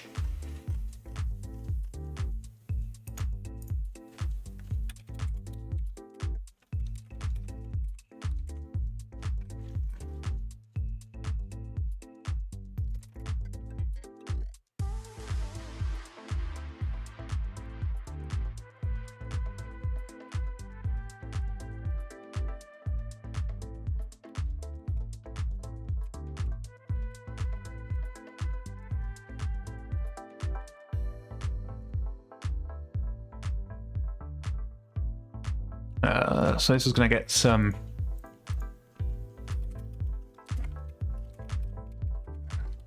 feedback. And so you've heard me talk before about a human review. This is basically what it is. You go through, you check it against like compliance, make sure everything's being done as it should, make sure there's no obvious mistakes.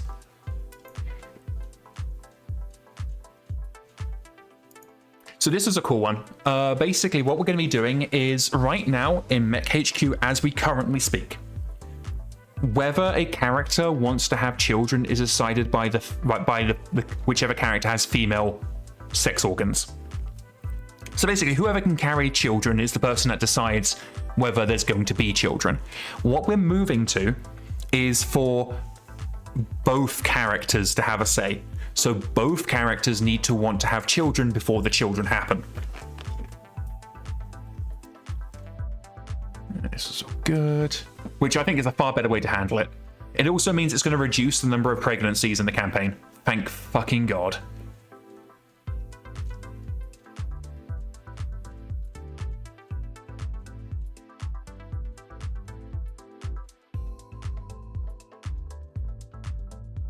Okay, that's good.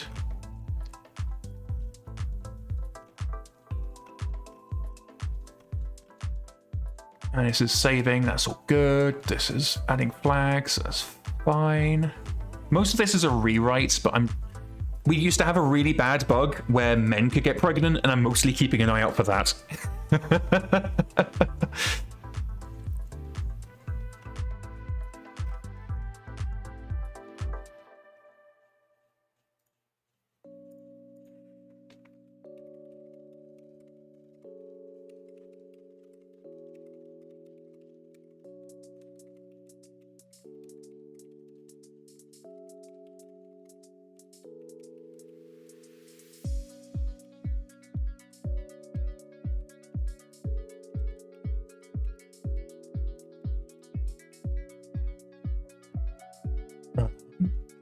Let me just double check that we are, in fact.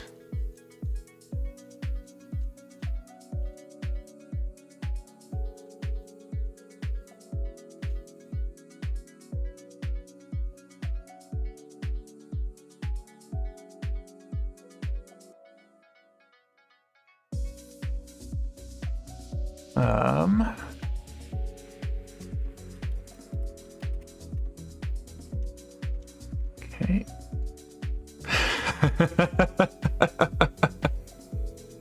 Psychotic says it's trans men exercising their body autonomy. Hammer says, please don't eliminate the drunk one night stand.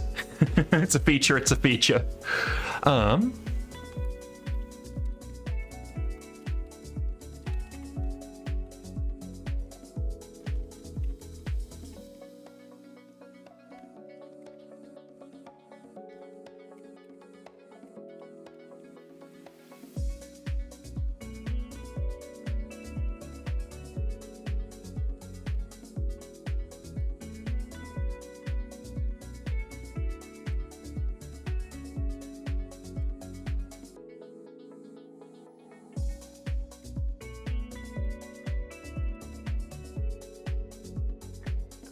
So I'm going to comment. So I'm not going to approve it. I'm not requesting changes. I guess I am kind of requesting changes. Yeah, we really need to be testing this. Hammer says it was actually a player request from way back, and with that, okay, Hammer's heading out. Well, thank you. Glad you could turn up, Hammer. So Hammer's actually raising a very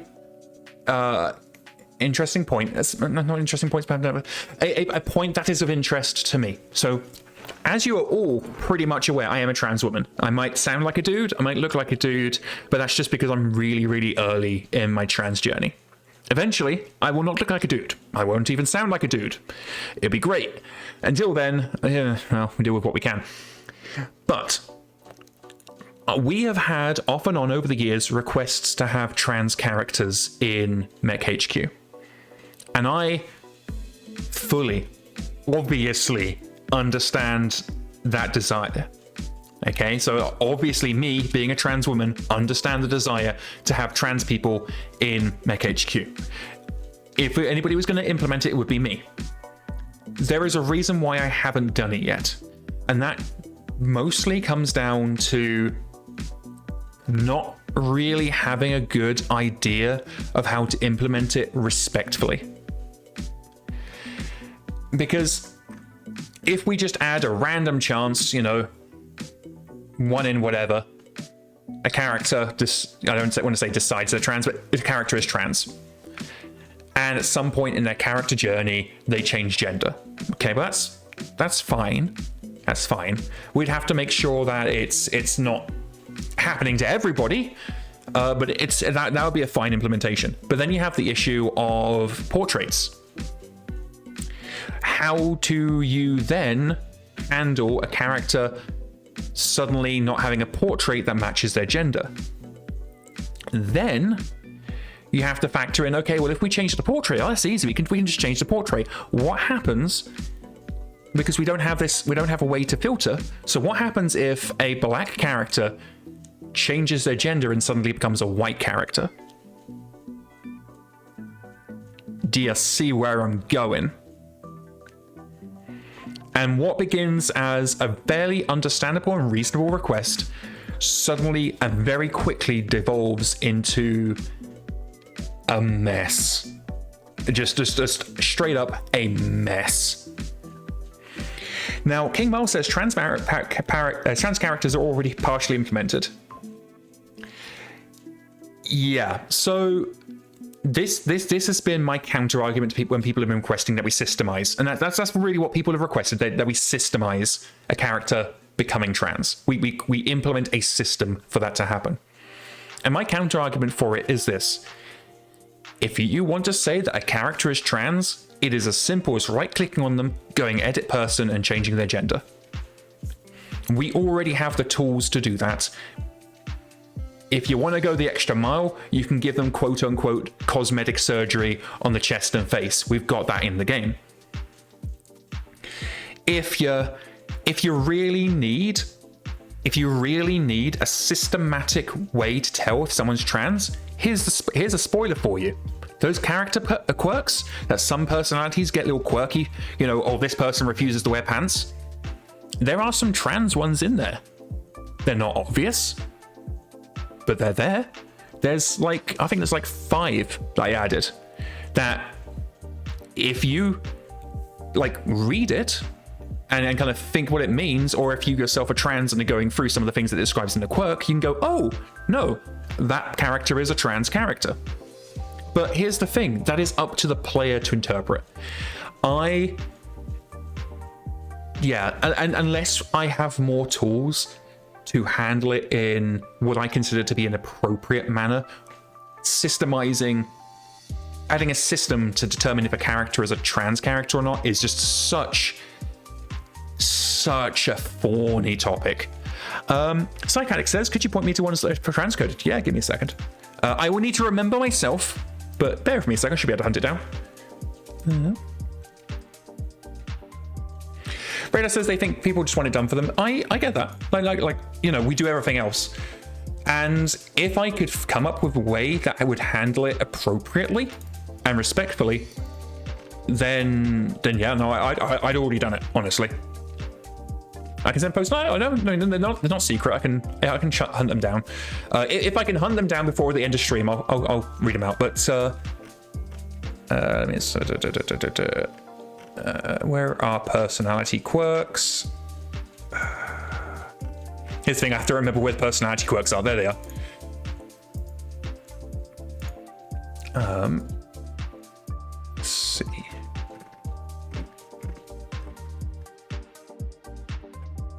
I've got the furry one. That's great. I had fun adding that.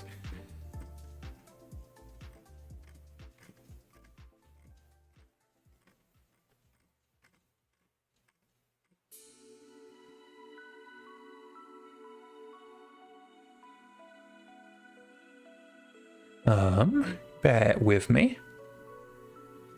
Sticking Mile asks, will 5.1 be able to file my real life taxes, or are they going to be delayed until 51? I think they'll get delayed until version 1.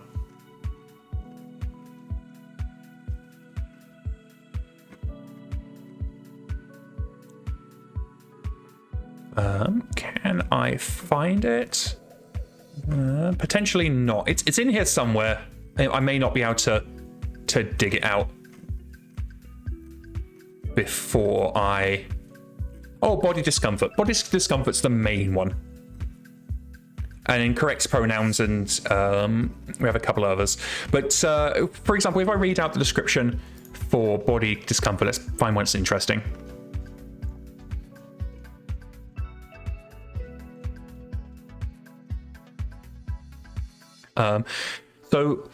We'll call the character Megan. Megan avoids catching their own reflection, doesn't linger when changing, keeps her focus on anything but herself. If she talks about her body, it's with detachment, like it's just another object. Like it happens, just one that she happens to be stuck with. It's just a body, it works, that's all that matters. There's a few others in there. I am not going to dig through them all, because like this is a 6.2 thousand line file. But yeah, that's one of the examples in there. And if you dig through them, you'll find others that speak to the trans experience. So if people need a system in there, it's there, but it's there for them to engage with if they see fit.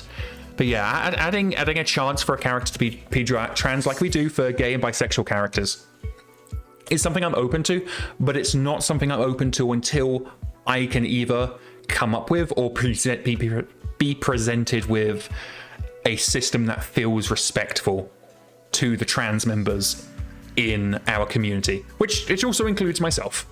So yeah. Well, I think on that note, we are basically done. It's time for me to go get my bag of candy, nom, nom, nom, nom, nom, nom, nom, nom, and chill the heck out. Definitely, if you didn't catch the news earlier, check out HeckInDoc's stream tonight. You can find a link in the MegaMek Discord. HeckInDoc will be showing off the brand new planetary editor, so you can change inside MekHQ who owns planets. And that ownership potentially could be you. So definitely check that out. It's going to really allow players to just personalize their galactic experience, and I'm really, really excited to see what you think of it all. It wasn't implemented by me, it was implemented by our newest dev, IllianiDev, and I understand that they will be present for the first 20 minutes of HeckInDoc's stream. So if you are there, get in there quick, and if you have any questions, you can get them answered by the developer themselves. But until then, I am going the heck to bed. Remember, I'm going to heck to my fridge to get my candy. Remember, we do not stream on Wednesdays, so there will be no stream tomorrow. But I'll see you all on Thursdays. Until then, toodles!